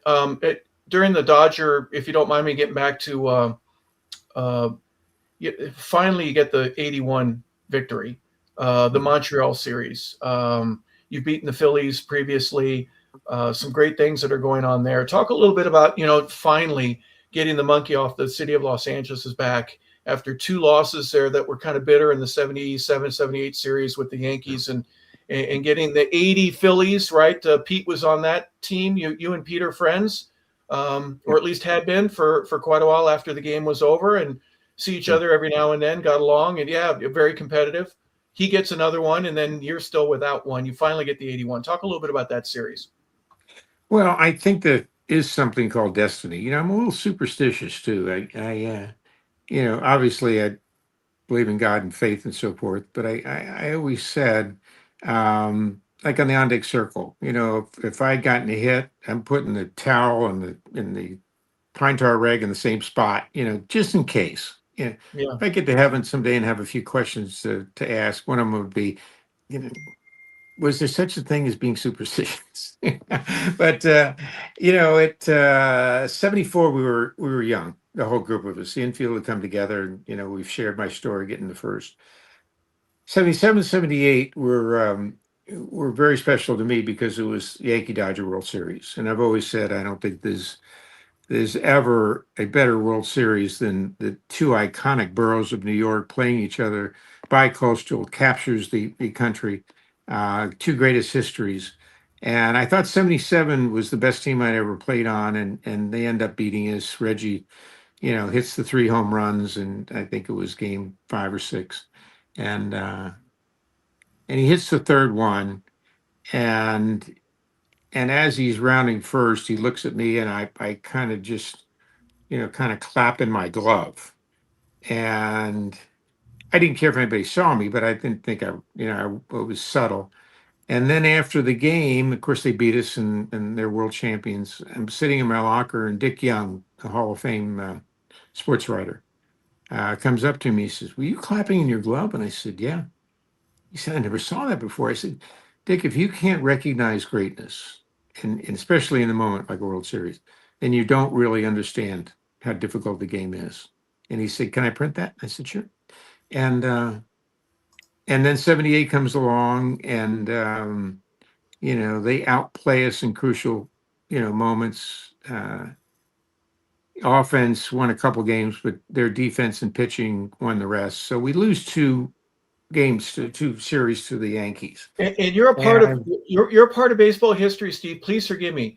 That throw from second to first that hits Reggie in the thigh, and you're looking around.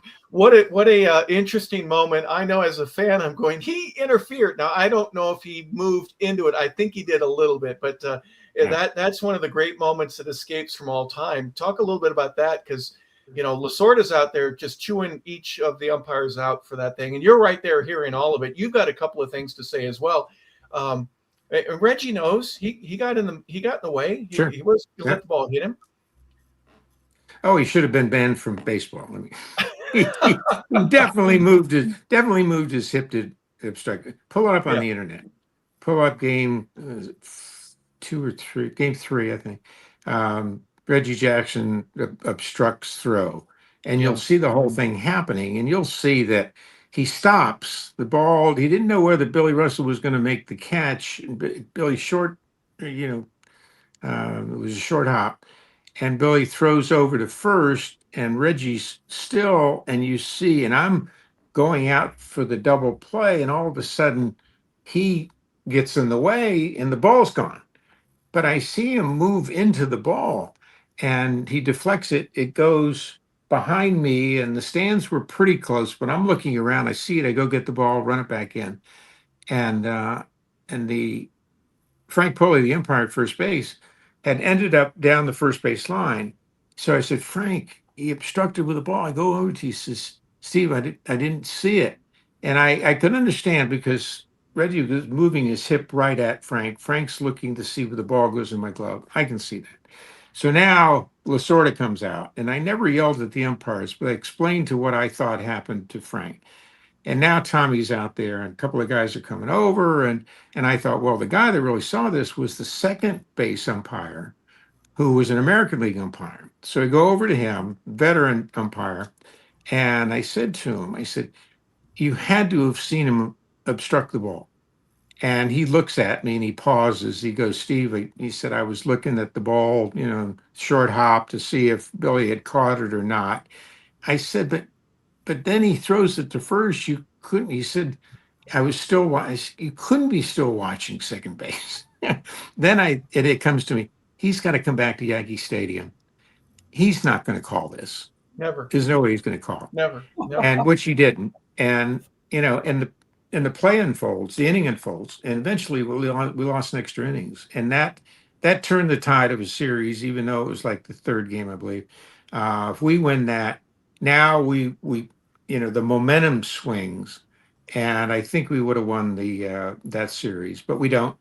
So now we're 0-2, and 81 comes along, and we have it turned out to be, because of the strike, it turned into two halves of the season, first time ever. And we end up winning the first half by a game. We beat the Reds. And the second half, the Reds end up, I think, maybe second again, but they actually ended up having the best record.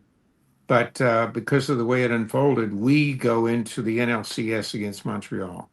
But what we have is the first NLDS, because of the way the season unfolded. We play Houston, it's best 3 out of 5. We lose the first 2, and then we win the next 3. Now we have Montreal at home. We split. Ray Burroughs throws the best game of his career. Now it wasn't 2-2-1. It was, back then it was 2-3. So we go to Montreal, and now we're split. We lose home field advantage. They win the next game. And game 4 comes around. I hit a 2-run home run in the 8th, and now we're 2-2 going into the 5th game, and it becomes a historic game with Rick Mundy hitting the game-winning home run, which starts to tell me that how we won the NLDS, coming from behind by 2, then beating Montreal, we're down 2-1, and now. But before game 5, it's rainy, it's sleeting. We don't play on Sunday. We got to go to Monday, which would be the off day before the World Series starts in New York on a Tuesday. So now we play the Monday. Rick hits the home run. They get the bases loaded with 2 out. There's a ground ball to Davey. He gets it. He throws it. It's a low ball, and I short hop, dig it out of the dirt. And I'm on my knees, and it's that moment when I started to realize this may be destiny. And 2 hours later, it started to snow. But Tom says, as we get into the clubhouse, let's go, get ready quick. The plane's waiting for us. We had our own plane. He says, we got to get out of here. We got to get to New York because we're starting the next day. There's no day off. And we get to New York, and what do? Drop the first 2 games. Yeah. And I'm thinking to myself, riding back to LA, I said, nobody's going to really believe how I'm thinking, but we got them right where we want them. Just look what happened with Houston, how we come from behind against Montreal. And now looking back about how we should have won in 77, 78, could have gone either way. I said that maybe this is just our time. We're on the plane, we're standing up, and we're talking. And I threw out the line, well, we got it where we want them. And the guys started to laugh. They said, we're going to come back, but it's going to need, game 3 is going to be pivotal. And it was. We go home, and Fernando throws, 150 pitches, and we win 8-7. Yeah. And Lasorda was going to live or die with Fernando. And Fernando couldn't find the plate for 3-4 innings. Yeah. And Tommy finally goes out, and he's talking to Fernando. And I never went to the mound. Tommy would have some ugly visits to the mound. I mean, number one, I'm not gonna change his mind. And number 2, why would I want him, go 30 yards to the mound, 30 yards back, when I can just stand there? And but I see him talking to Fernando, and he was more paternal than anything else. And Fernando suddenly finds his screwball, spots his pitches, we start to come back, and then it turns out 8-7, and Fernando throws a masterpiece, and we win all three in LA. And that's when Yeager and Say and Yeager, or Yeager and Say and the Guerrero hit key home runs. And we go back to New York, and we get rained out. And as we're getting ready for Game 6, we just sensed that this was going to be it. And we jump off. Yankees get a couple runs, and all of a sudden we're out by, I think, 3 or 4 runs, and you could see things happening that were in our favor. And now it's the bottom of the ninth, and if you ever look at the replay, it's 2 out and Reggie's at first base. And people have said to me, "What is he saying to you?" And I said, going back to that third home run, me clapping in the glove and them winning, he now says to me, "Garb, it's your turn." And he pats me on the behind, and the next pitch, the ball goes to center field. Kenny Landreau catches the ball, and it's like all the years of playing wiffle ball in the front yard, or cork ball, or whatever it is, or getting a pencil and taking paper and wrapping it up in tape and playing inside the house and breaking a few dishes along the way. And Yeah. Mom always said she'd gladly lose a couple of dishes to further my career. Um, and here, what do? You run to the mound, and there is Yeager picking up Steve Howe, and I do my highest vertical. It's got to be 8 inches, I guess. You were probably And 9. I could get 2 or 3 credit cards underneath you, Steve. You're up there now. absolutely. But it's an iconic picture that was a centerfold for Sports Illustrated, where the three Steves are basically at 20 seconds after clinching the World Series, and the quintessential celebration on the mound. Now, what people don't see is that we all come down. Yeager spins Howe. Howe clocks me with his elbow in the chin. And I always say, if I didn't have this Irish chin, I would have been out cold on the mound at Yankee Stadium at the highlight of my career. And I think you guys know, in New York, if you break down on the Long Island Expressway, 15 minutes later, all that's left is an A-frame, and it's sitting there. I would have probably been stripped down to my sanitaries and supporter, but somehow I keep my consciousness, my hat, I grab my hat, I fight through the crowd, and you can see this afterward. And I get to the dugout, and I go down, and there's the great publicist, Steve Brenner, who's still working magic to this day with all the older guys. And he said, "Garvey, all right?" I said, "Yeah." I said, "Stevie, I almost got knocked out. I'm seeing stars." So he said, "Just stand here a minute." So I stood there, and now the rest of the guys are coming in. We go to the clubhouse, and then we have the post-game champagne celebration and so forth. But that was, as I look back, and I've talked about it a lot, and thanks for asking me, was about destiny and this group of guys that were drafted in '68, and we would acquire pieces with Jimmy Wynn and Reggie Smith and Dusty Baker and pitchers that finally culminated in '81 to be world champions. And there were so many great teams in football, in baseball, and players that never got to World Series and never won. That to have done that was truly the icing on that golden era of Dodger baseball. How about another great thing we haven't mentioned is the 4 guys hitting 30 home runs, which was really tremendous to see that year, 1977. Yeah, it started to happen, and this is ironic. '77 was a bigger home run year for whatever reason. And then, you talk about the baseball, and you go to maybe 6 years ago, when the ball started flying out better, and to find out that when we set that iconic record of 4 players hitting 30 or more home runs in one season, the difference was in Major League Baseball in, say, 2018, 19, around there, that 40% more home runs from that time to '77. but that one group of guys from the Dodgers, say, and Dusty and Reggie and myself, were to do it for the first time, and that only one other time after that, and that was, I think, the '96 Colorado Rockies, were to do it again. It with all the records and the home runs down, everything. Nobody has done that since we did the inaugural one, and then the Rockies.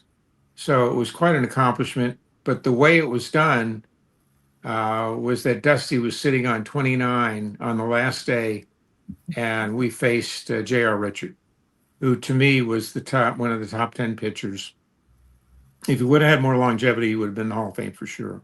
He was 6'8", through 90, 95 plus, slider at 92, 93. And it looked like he was releasing the ball, about 20 feet in front of you. Extremely difficult. And Dusty ends up hitting a home run in the 8th inning for the 30th and to accomplish our feat. So we all take that very personally. And to know that now with as much offense and power and launch angles that it still hasn't been matched makes it quite an accomplishment. Hey, Harper, I want to tell you something that Darrell Evans said, who has been a guest on our podcast. He told me, must have been a couple of years ago, we were at the Riviera Country Club for some function, and Steve and his son were there.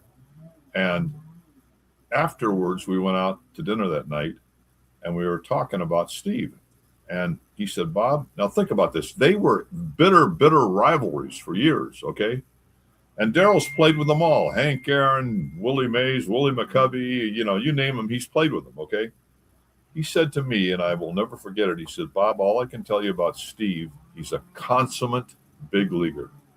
And I thought, coming from a guy that's seen and been around the people that Darrell Evans has, that said it all. And I couldn't agree with him more. I just wanted to put that in there.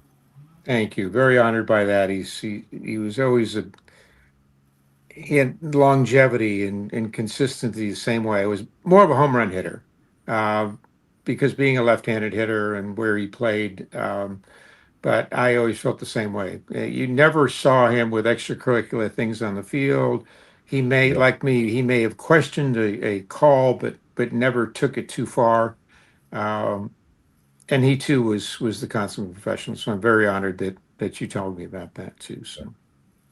Well, you got to play him in the World Series with San Diego. Talk a little bit about the shift, right? You just won the World Series. Was it a new contract time, or was it just a failure to negotiate with the Dodgers, where the Padres say, come on down here, let's go 3 hours south, and we're going to pay you well, and we want you to do something here that hasn't been done with a lineup that was pretty competitive? Yeah, and it was again, the first few years of free agency, and at the time it wasn't a pure free agency.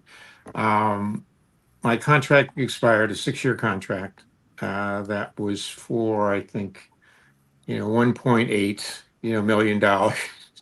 But the Dodgers wanted to sign me to a long-term contract, and the money was at top of the game. But we wanted to negotiate, Jerry Kapstein and I, in spring training, and we started to get questions and calls and articles and TV and radio about, are you talking with the Dodgers? Are they talking with you? Are you going to get this done? And one thing led to another, and the Dodgers, I don't think, knew how to handle it. They had gotten a lawyer for the first time. Before that, it was Al Campanis doing all the negotiations.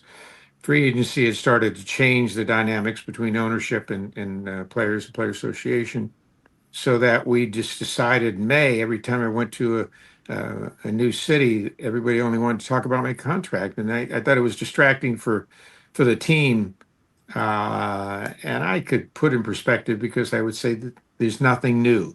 And then finally we met with Peter O'Malley and decided just to say that it was going to be put off until the season ended. Well, the season ends, and we didn't get into the playoffs. We lost on the last day, I think. And then negotiations started, and you could see that they were using leverage with a guy by the name of Greg Brock, nice young man, had a great AAA, and first baseman. And, I was asking for what was parity with myself and Brett and Schmidt and the guys, and it was 5 years at about, 1.4. So you could see that this was still before free agency took off, cable television came, and the economics of the game started to change in the late 80s. And so the Dodgers played hardball. They made me an offer I could refuse. I knew it was going to be my last contract, and I owed it to my family. And November 15th was going to be the deadline to sign me. And you couldn't sign a player after that date, re-sign him either, which was I thought was terribly wrong. But only 5 teams could file to or that a draft to sign you. So it was San Francisco, the Cubs, Yankees, Houston, and San Diego. And Jerry Capstein and I went on a tour, went to San Francisco, and Bob Lurie was a great man. Commercial real estate, it wasn't very liquid. And we did this courtesy to him because playing at Candlestick wasn't the optimum place to hit either. So Yeah. we go to Chicago, and all of a sudden, they're whining and dining us for 2 days, and it looks like the Cubs are really going to invest in me, and they keep going up in terms of it was 4 years, and it was $1 million a year, and then all of a sudden I think this is going to be it. I'm going to go to Chicago, and I love Chicago, and all of a sudden the president of the Tribune Company must have thought he wasn't getting publicity on this and jumps in, and everything stops. The years stop, money freezes, and we're scheduled to go to New York, and we say thank you, and we'll get back to you. And they said we'll get back to you. I go see George Steinbrenner. George said, listen, he said, I got 3 American League guys, I want to pick up, but I'll bump up the money. Like George would say. They say, well, how negotiations? He would say, well, we're getting close to what parity. So we leave there. We go to Houston.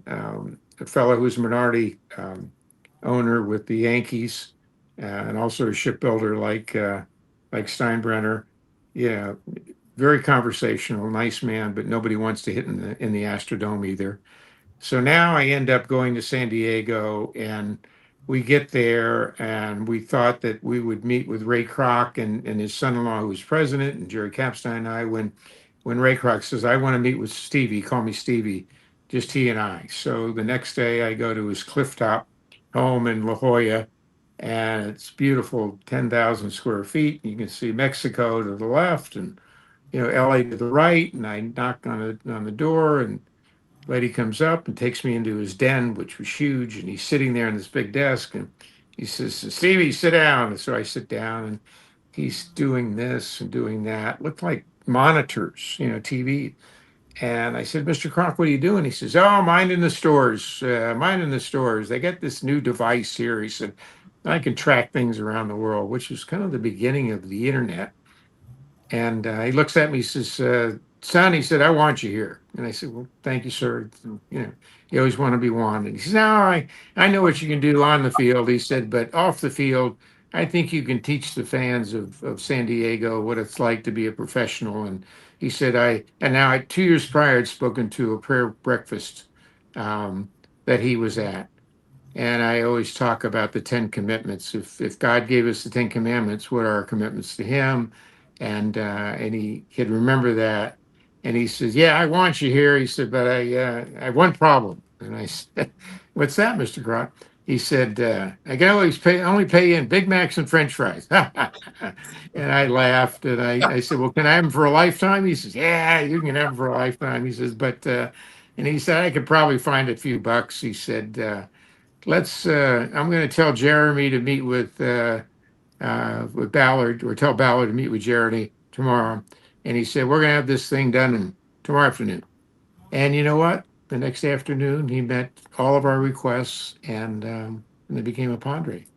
And I look at that day and how he handled it, and how much and they were going to invest in me. It was a lot to invest at that time. He got his sponsors to become involved, the community got involved.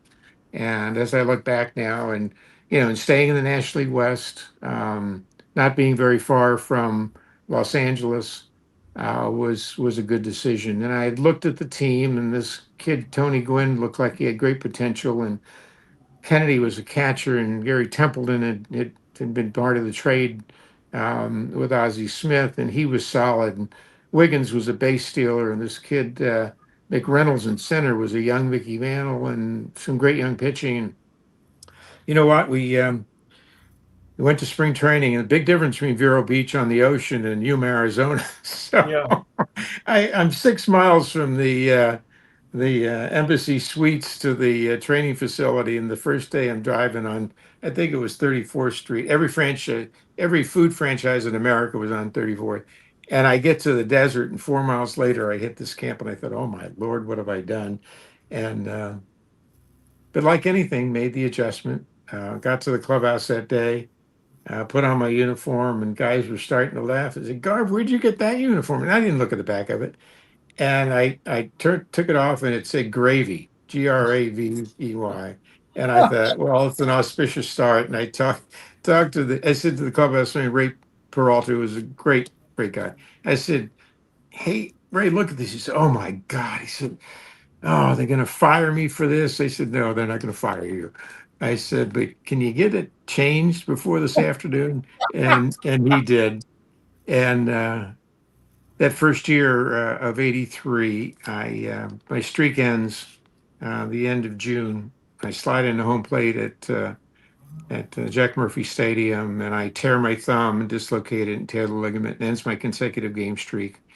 And so I missed the rest of the year.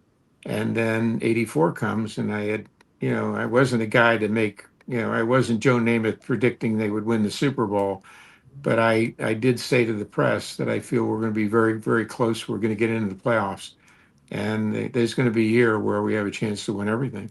And '84 comes along. We pick up Gossage and Nettles, and we get off to a great start. MLB decided to play the first 10, 12 games, kind of the southern part of the United States, and we win. I think we're 10-2, and we get off to a great start, and we end up going to the NLCS and playing the dreaded Cubs. And I have the greatest postseason game of my career, Game 4, hit a walk-off against Lee Smith. And we get to Game 5, and we win that and go to the World Series. Share a little bit about the city of San Diego, who with the Padres, they had the Clippers. Remember, Bill Walton was a member of the Clippers for a little while. They've tried hockey and all that, but really it's a Charger town. But you turned it into, not you, but you, the team, the Padres. You mentioned Tony Gwynn, Templeton was there, Nettles. Of course, you had a pretty good lineup, right? There's a lot of guys. Yeah. And then, of course, Tony was going to be one of the greatest ever. When it's the first, it's always many could say it's the best in so many ways. You had experienced great success in Los Angeles, and this was all new for San Diego. They still to this day, we got to beat the Dodgers, right? We hate them. We're sick of tired of finishing second to them, and finally you get a chance to do that. Sports radio, television everywhere. I mean, you were it for a while down there. What was that like being a part of that organization at that time? Well, I always say that I was blessed to play with the iconic Dodger organization and have that deep and rich history from the age of 8. And then who would have ever thought I wouldn't be a Dodger for life? And it happens. Yeah. And I choose San Diego for what I thought for very solid reasons, the potential of the team. I like San Diego. It was quieter for me. Every day I'd do 3 or 4 interviews before every game, and the press and demands were, knew I'd probably do an interview each day, maybe. And it was a simpler time. And if you're going to make a transition, if you can do that, and that allows you also to make the adjustment much quicker. It would be another thing if I went to New York, would have gone to New York, and the demands of playing for the Yankees in New York. Could I have handled it? Absolutely. I mean, from a Dodger to a Yankee would have been, probably in terms of that we're in the entertainment business, it probably would have been the ultimate transition. But because it was San Diego, it was divine, so to speak. And then to be able to help take that team to a World Series in 2 years. And like you said, for it to be the first time, you never forget your first. Yep. No matter what it is. It could be a relationship, it could be, taking a team that hadn't won, whatever it may be. And to have done that, I always say I've been blessed with the Dodgers and then to have helped start history with San Diego.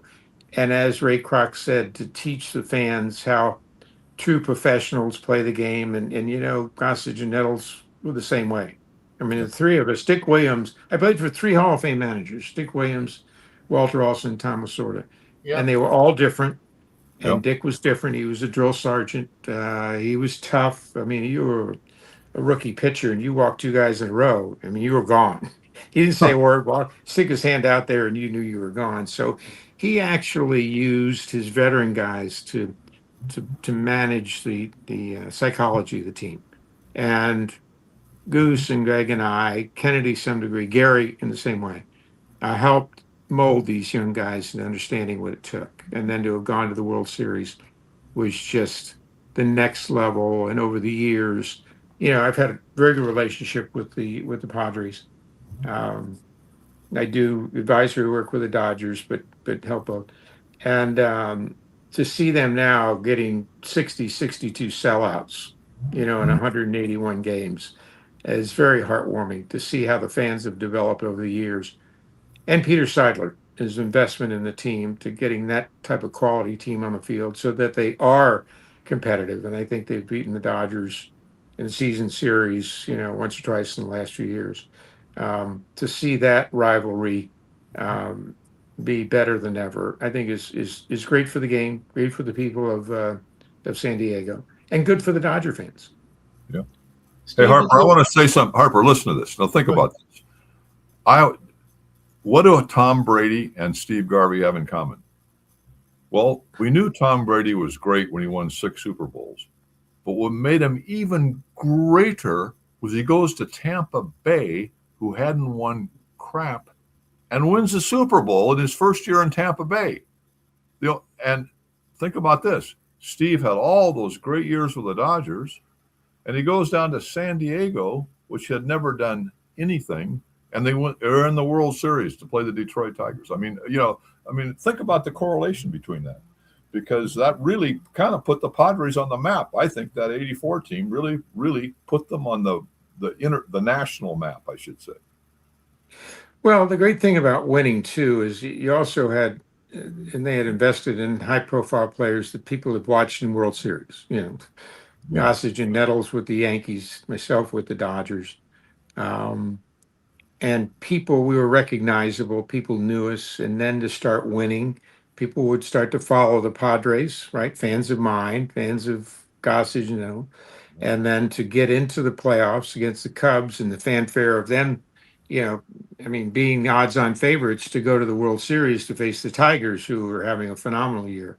And then for us to lose the first 2 games, which remember I talked about losing the first couple games back in '81, to lose the first 2 games in Wrigley, and then to get on the insult to injury is we were flying, charter then with the Padre, and we get to the airport and we're sitting in a hangar, and a plane is waiting for us.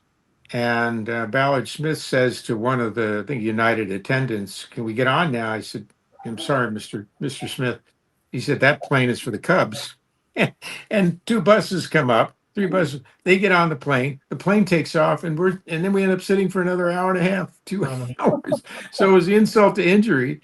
And we get on the plane, we're going back, and we're in the aisles, and it was, guys are saying it's been a great year, and we made a lot of progress. I said, "What do you mean?" I said, "We got him right where we want him." And Tony Gwynn will always say, he looked at me as if, "Boy, Garv, you're getting old. Are you kidding? I mean, we're down 2 games, 3 out of 5."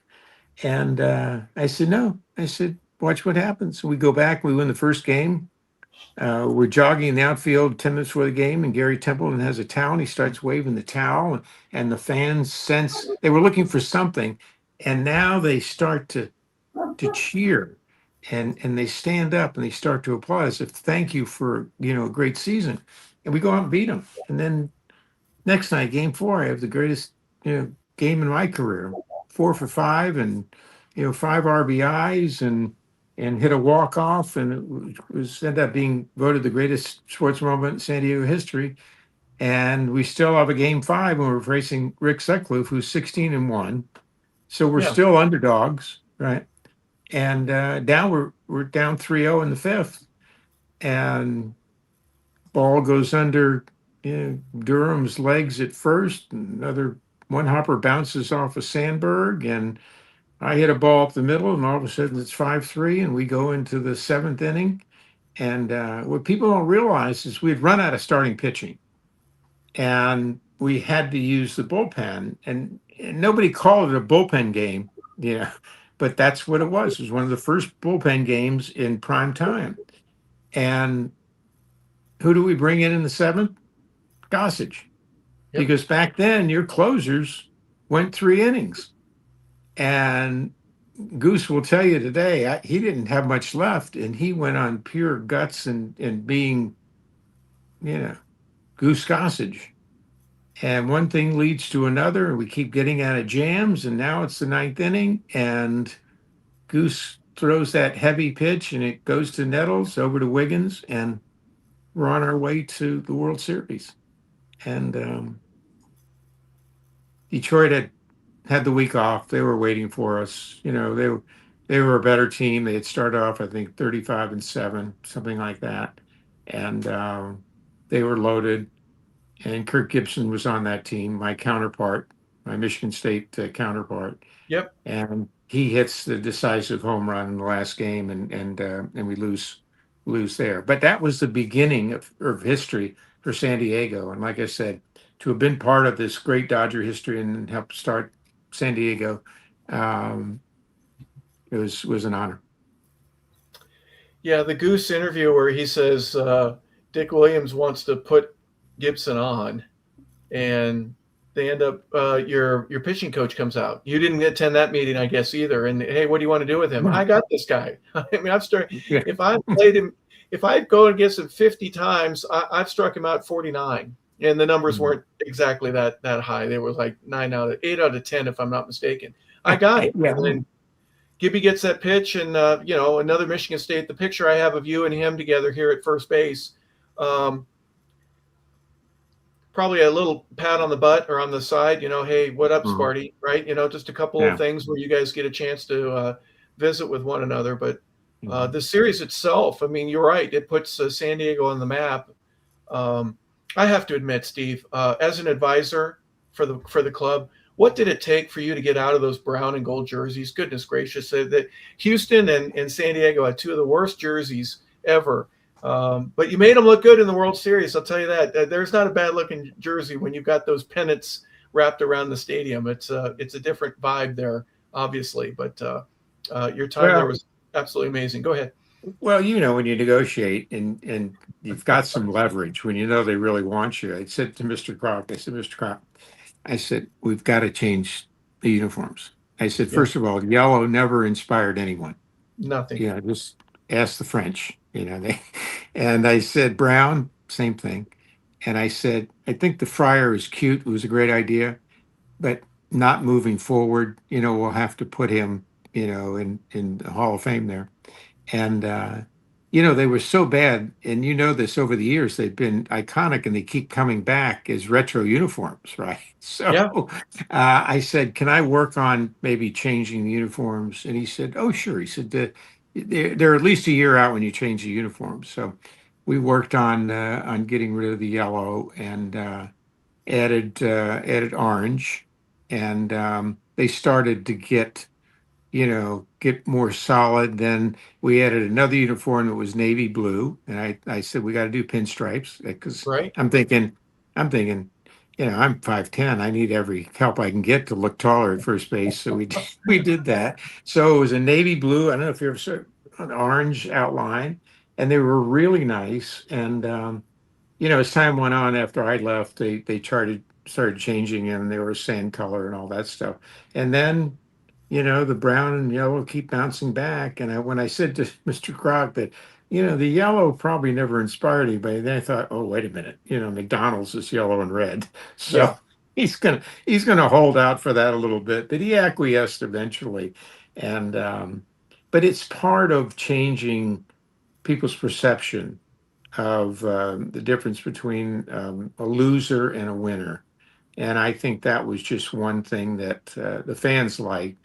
By the way, it increases revenue because now you get new jerseys. Everybody wants them. I think that's why they did these City Connect jerseys for Friday night, more of a marketing theme than anything else. But yeah, so I always loved Ralph Lauren. I became the Padres version of Ralph Lauren, coming up with the new uniforms. So Well, they went with the seascape, a different color blue and a light blue and a darker blue, like a navy, and I kind of like the ones they've got now. It's more of a brown, but you got the brown pinstripe on a lighter brown color. The yellow is out of it, with the exception of the logo on the helmet on the caps.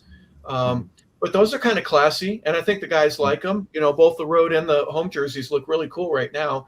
And then you can always go back to the Friar and the early. What would it be? Randy Jones, who was Dave Winfield when he first came up. Ozzie Smith was the Padre when he first came up. So they've had some good players in the organization. But gosh, those brown and yellow are atrocious jerseys. well, I get to spring training the first day, and I've got the uniform on, and the press is following me, and I know you remember Kurt Bavakla, who is a great guy and a very Sure. versatile player and a character, and he's always kind of right behind me wherever I go, and the crews from LA and San Diego and MLB are following, asking questions and so forth, and they say to me, what do you think about the uniforms? I said, well, I said, feel like a taco, and there it went all around the world. AP, Yeah. UPI, Garvey says uniforms make them look like a taco, and it was cute. It was tongue in cheek and everything. Nobody took it personally. But Bavakla was over there, and they would say, "Is Bavakla, have you two been friends?" I said, "Oh yeah, we know each other. Great competitor and so forth." And Kurt would say, "Yeah, Garv's my roomie," and and I looked at him, "Your roomie? I'm rooming with you," and he played that thing up, and it was one of those things that was fun, coming over and making light of it, and and then the real transition began. What was it? 10 days into the season when we go to Los Angeles, and for Friday, Saturday, Sunday. And I'm going to tie the consecutive game streak on a Friday night and break it on Saturday. And the fans' response. The first game, the fanfare is just tremendous, and all the stations are there. And I'm in the on deck circle, and I have a picture of me in the on deck circle, and the announcer, the iconic voice there, said, "Ladies and gentlemen, batting third, the Padre Steve Garvey." And there was a smattering of boos, and I just took my bat and I lifted it up, and then all of a sudden there was like a wave of sound and noise, and I got a standing ovation, and it was very emotional. But it actually started when John Boggs, who was my dear friend and who I brought in to run, I knew it was going to be Life After Sports, a sports marketing company I started when I went to San Diego. He drove me to the first game, and we get in about 3 o'clock, and we take the elevators down, and we're walking down, and I start to go to the left at the end, which is the way to the home clubhouse. And Yep. John says, "Darv, visitors at the other side." And I look We're at him over and here. go, "That's Yeah. right." So Jim Mewey, right? yeah, Jim Mewey, absolutely. So that I get up to the plate. I don't remember what I did. But I'm not sure whether I got hit that night. But the next night, Jerry Royce is pitching for the Dodgers, and to look out that first at bat though, just to step in the batter's box to look out and see that team and it's a Dodger uniform, and I'm not out there, and I looked at it, and thankfully Jerry took a minute because he would always say, to see me up there and now facing me again. He had faced me when he was with the Pirates in the '74 playoffs. He actually stepped off. I stepped off, and I think it don't know if it was Doug Harvey or not, but Harry Windelstead thinks he sensed it, and he got his broom out and he got around the plate and he wiped, brushed the plate off and let me get composure and so forth. And I got back in, and but the next day was against Fernando, and that was the record breaking Sunday, and I got a home run off him. But the next at bat, as Mike Socha's now catching, and he says to me when I get in the batter's box, he says, "Garv," he said, "you're peeking," which is when a batter looks back and tries to see, the signs. And what I always did was I always looked straight down, and in my peripheral vision, I could see the catcher moving out or in, and that would give me a location. And he said, "Garv, you're peeking." I said, "Mike, I'm not peeking." I said, "I think you've gained a few pounds in the off season, and I can hear you moving, one way or the other." Yeah. And we started laughing, and it was Doug Harvey. And Doug's laughing, Mike's laughing, I'm laughing. And I can't imagine what people are thinking about in the stands because, we're at this for 10 seconds or so. And finally the three of us stop, and I couldn't have hit the first pitch. And and to step out again. And then that's the realization. Those first two games that now I'm a Padre. I'm out there to beat them as I would with anybody, and we go on. Yeah. Well, the memory is obviously very thick, and the emotion of being in a Dodger uniform as long as you were, no matter what player in what city, you have a connection with that. And then obviously the business of the game changes, and you sign with the Padres. And obviously we've spoken about it at length, but your connection with them forever, with the fans in San Diego, Charger fans as well, that say, I wasn't at that game, but man, I was rooting for the Padres because that's my team.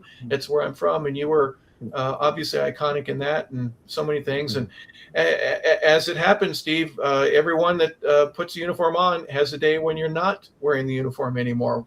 When did that realization come to you? Some guys say, nope, it's going to be on my terms as opposed to being cut and released. And, your batting average changes. You're not able to throw as hard as you used to. Every player goes through it. What was that like for you? That series of moments where you go, I don't know how much longer I'm going to play, and I don't know how much longer they're going to keep me up here. Well, it was, we played longer than I was 30, basically 39.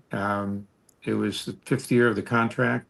That preseason at home, I live in La Jolla.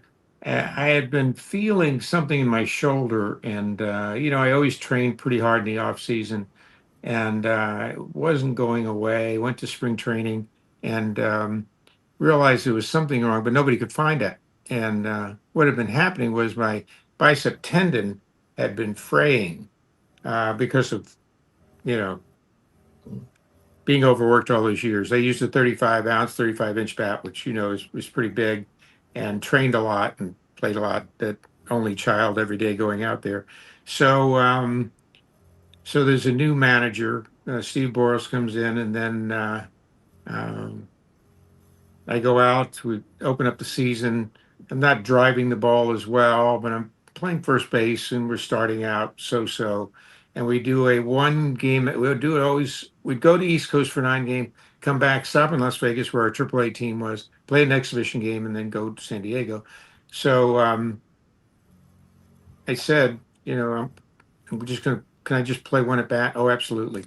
Because they had been taking medication and so forth, and so what happens is I'm facing a couple of AAA guys that were eventually going to come up and so forth, and Mark Thurman was one of them, and he threw me a little slider away, and I checked my swing, and I felt like this warm knife. I mean, not a piercing pain, but something odd.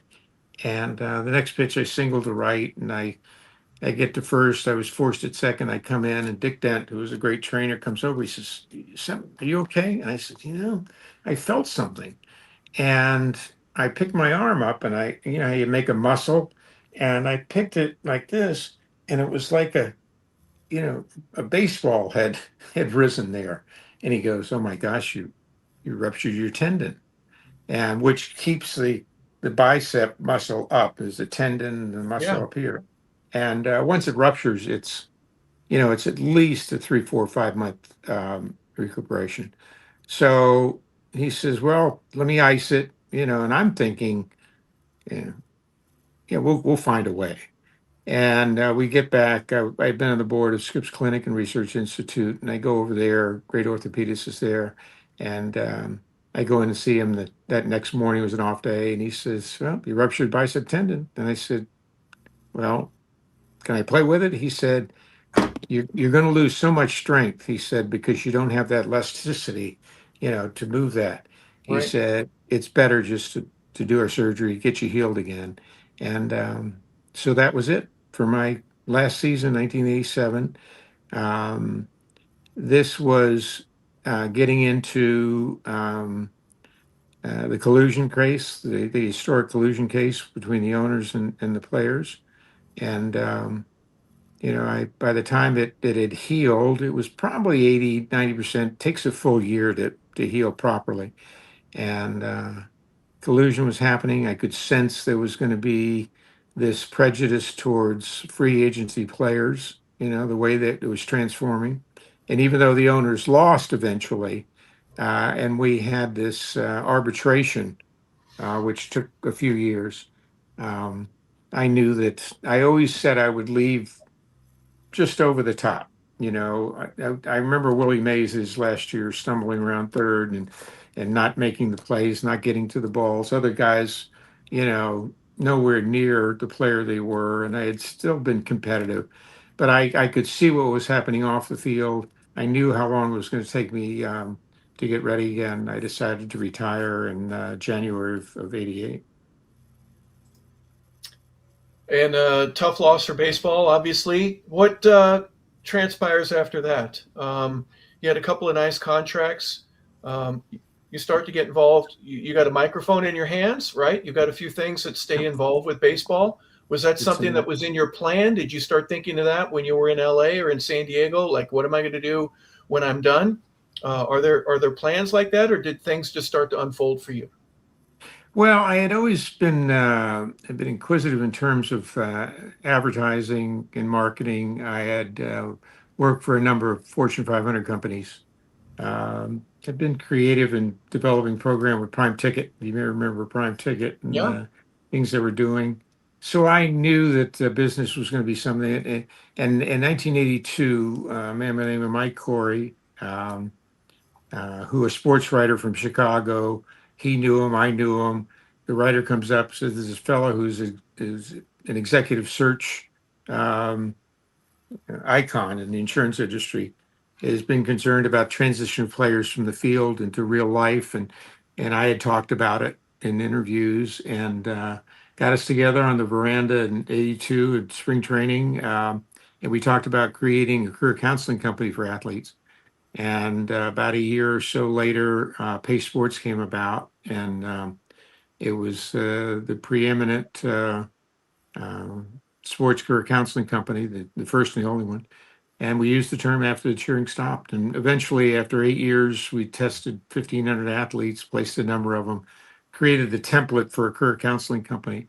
And I also was developing Garvey Marketing Group and then media company, and over the years was able to take the experience I had from being a spokesman for companies and corporations as a player to developing marketing programs and strategies to brand build for either old companies, with a great brand, or new companies developing their franchises. So, yeah, that along with the realization that through my voice and in my career, I could help charities, whether they were disease related, educational, whatever.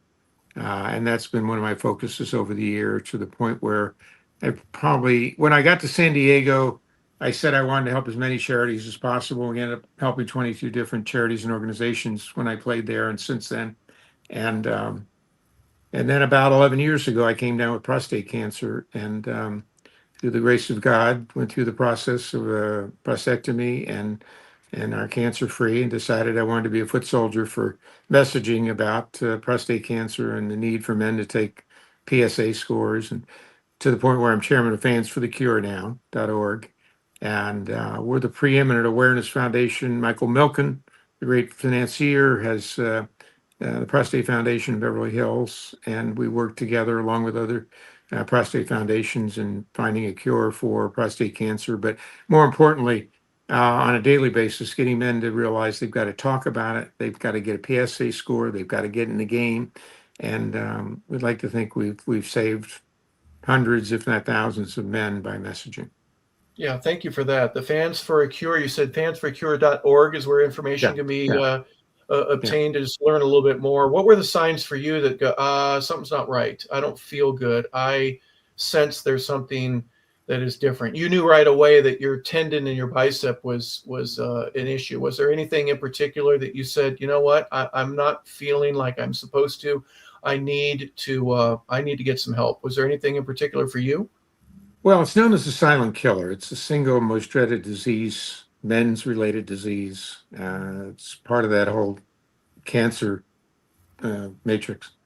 And I had been taking my PSA every day, which is a score that, like I said, gets you into the game of determining whether there's an escalation in potential prostate cancer. So when I started to see I was always a 1.2, which is great, 2.0, then all of a sudden I took the test, it was a 3.4, and a 4. I did it within 6 months. Normally it's an annual test. And then my general practitioner, who was a wonderful woman, said, well, it's time to take a biopsy. I'd been on the board and have been of neurosurgery at UCLA, so I went to the urology department. Dr. Mark Lippman was head there, met with him, and within 3 weeks I was taking my radical prostatectomy. We caught it early enough. I always say it's the greatest degree of success to early detection of any of the cancers. So that's why we preach, taking your score. And then once I took a test 3 months later and I was 0.1 negative, I decided to be a foot soldier for the fight against prostate cancer, to get back, and found Ed Randall, who I'd known through the years, one of the great broadcasters in New York, who had started a prostate cancer foundation, Fans for the Cure. And I said, can I help you? He said, you're on the board. I said, okay. Good. I grandfathered in. 3 meetings later, I became chairman because they'd been chairman of certain boards. And I think through the last, probably 10, 11 years now, I've been honored to be the chairman, and we're making great strides. That's great. Well, thank you for your experience in terms of other businesses. You mentioned Garvey Media, your Garvey associations that you have, other business ventures. Not all perfect, right? Everything, sometimes things work out, sometimes they don't. But obviously, you've kept yourself busy. Every day you wake up, it seems like there's a goal and a person that you need to help, or a business that you're going to associate yourself with. And I love that about anybody that would do that. You've done that from the time you played, and certainly now, even to the point of politics. Steve, I'd be remiss if I didn't mention the amount of time and effort, the money, and everything that was associated with trying to make a run at the U.S. Senate, trying to do everything that you can to try to help, to do something of significance, and to make California a better state. It was a close election, closer than it should have been.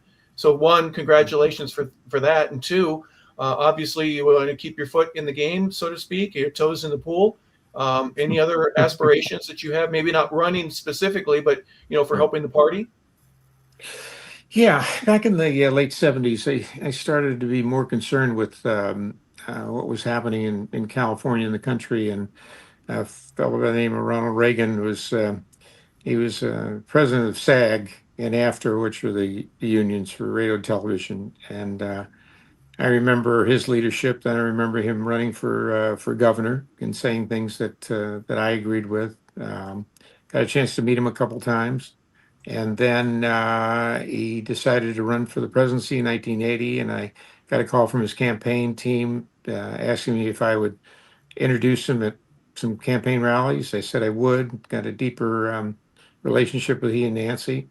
And he wins, and I got invited to the White House several times, and we developed this friendship and considered him a mentor, not only in politics but in life. He too was in entertainment. He was in television. He did radio. He actually did broadcast baseball games, but before he became an actor at WHO in Des Moines, Iowa. He told that Yeah. story many Yeah. times. And so 80 comes and he wins. Then he's going for re-election 84. We obviously go to the World Series. Team's riding a high, even though we don't win it. I get a call about 10 days before the election in 84. They decided to do a rally in San Diego in front of on the lawn in front of the city hall, which leads down to the bay and the four master, uh, boats and all that. And what I help introduce him with Senator Wilson and Governor Dumasian. I said, absolutely. So I've got pictures of being in front of Air Force One and greeting he and Nancy. And the next day we get there about 10, the rally's going to start. There's 30,000 people, they cleared out everything at the bay. They brought in a cruise ship, people on that. And I say to the advance man, would you like me to introduce, Senator Wilson or Governor Dumasian? He says, oh no, he says, the president wants you to introduce him. I said, I can't do that. Here's this influential senator and governor. He says, oh no. He says, President Reagan said you had a better year than they did. So he wants you introducing, which I thought was very funny.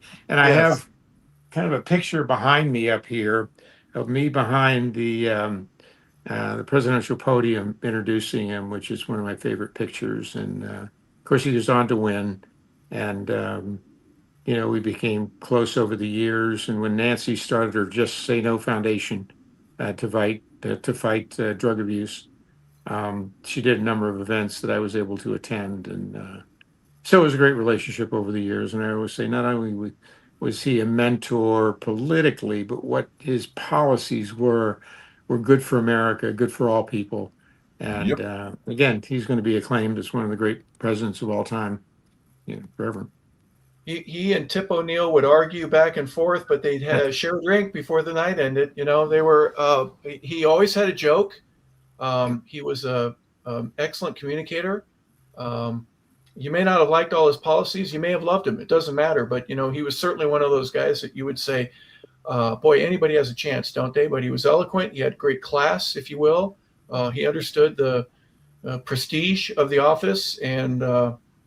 So many ways, he was an excellent representative, in my opinion, of a guy that you would say has a chance to be the leader of the free world. And Mr. Gorbachev, tear down this wall, one of the great lines in all of history, right? At least in our lifetime. Glad you had a chance to meet him. Was that any influence for you in terms of, what, I'm gonna put myself on the line. There are so many guys that can't do it because when the press gets a chance to look into your background, oops, there's one thing after another, and they're out before they even get a chance to get in. You ended up being, in the debates and getting as far as, election day. You were just a couple thousand votes behind. So close, Steve. But what was the impetus for you to try to just say, I want to do this. I want to help. And it's going to be me. It's not going to be someone else. I'm not going to support somebody else. I want to be the one to take the risk. Well, and I was 76 at the time.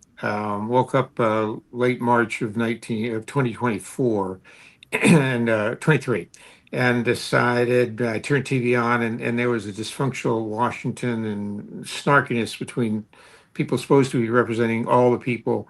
And I tapped my wife on the shoulder, and she turned around, gave me a kiss on the cheek, because good morning to you, honey. And I looked at her and I said, let's run for the U.S. Senate.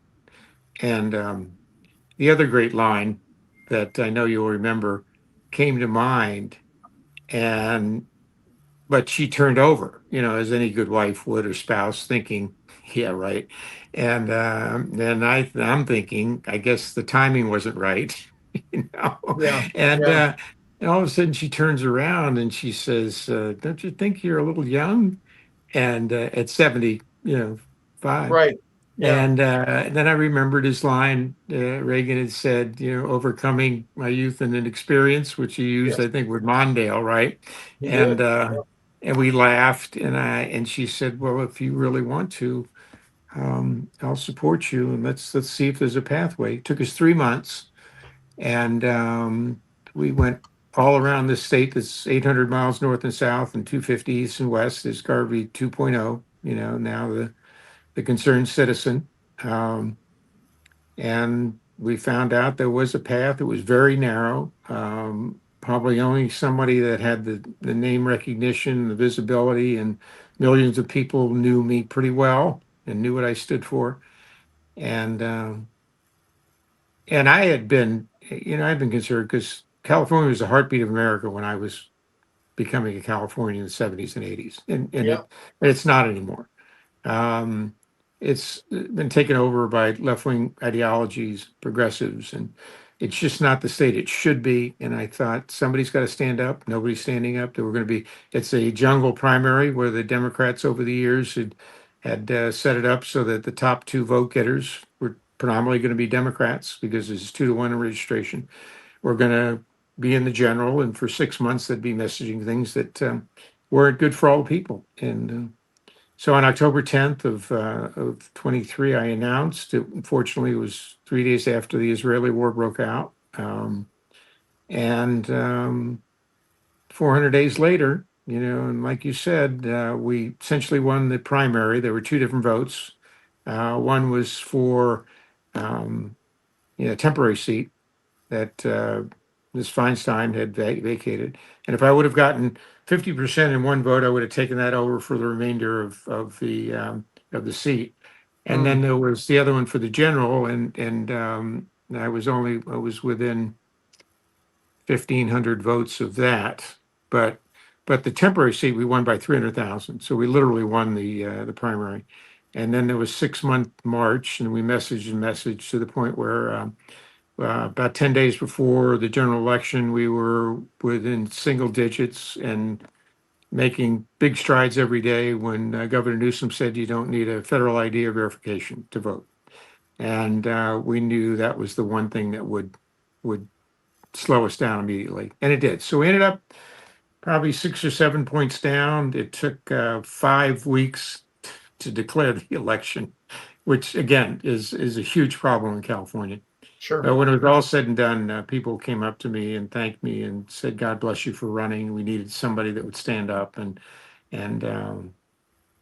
we decided, to keep messaging, and we've been doing that ever since that election. We looked at the different races coming up, and because that nothing's changed with the you don't have to have a federal ID verification. It's going to make it very, very difficult for a conservative. But we're focusing on is leadership. We're targeting young men and women now that we're told you can't run in California. But if we share with them how we messaged and got 6.5 million votes, which is the most ever by a Republican in California, even more than Maya or Reagan, or Duke Majan or Wilson, and that 24 election, we had got the 4th largest number of votes in America behind Trump and Harris and Schiff. So we accomplished a lot of things. We're not going to stop. You don't stop in life when you get people to stand up and join you, and we're going to continue to do that. I appreciate your efforts in terms of all the things that are dear to your heart, and putting your money where your mouth is actually not always easy to do.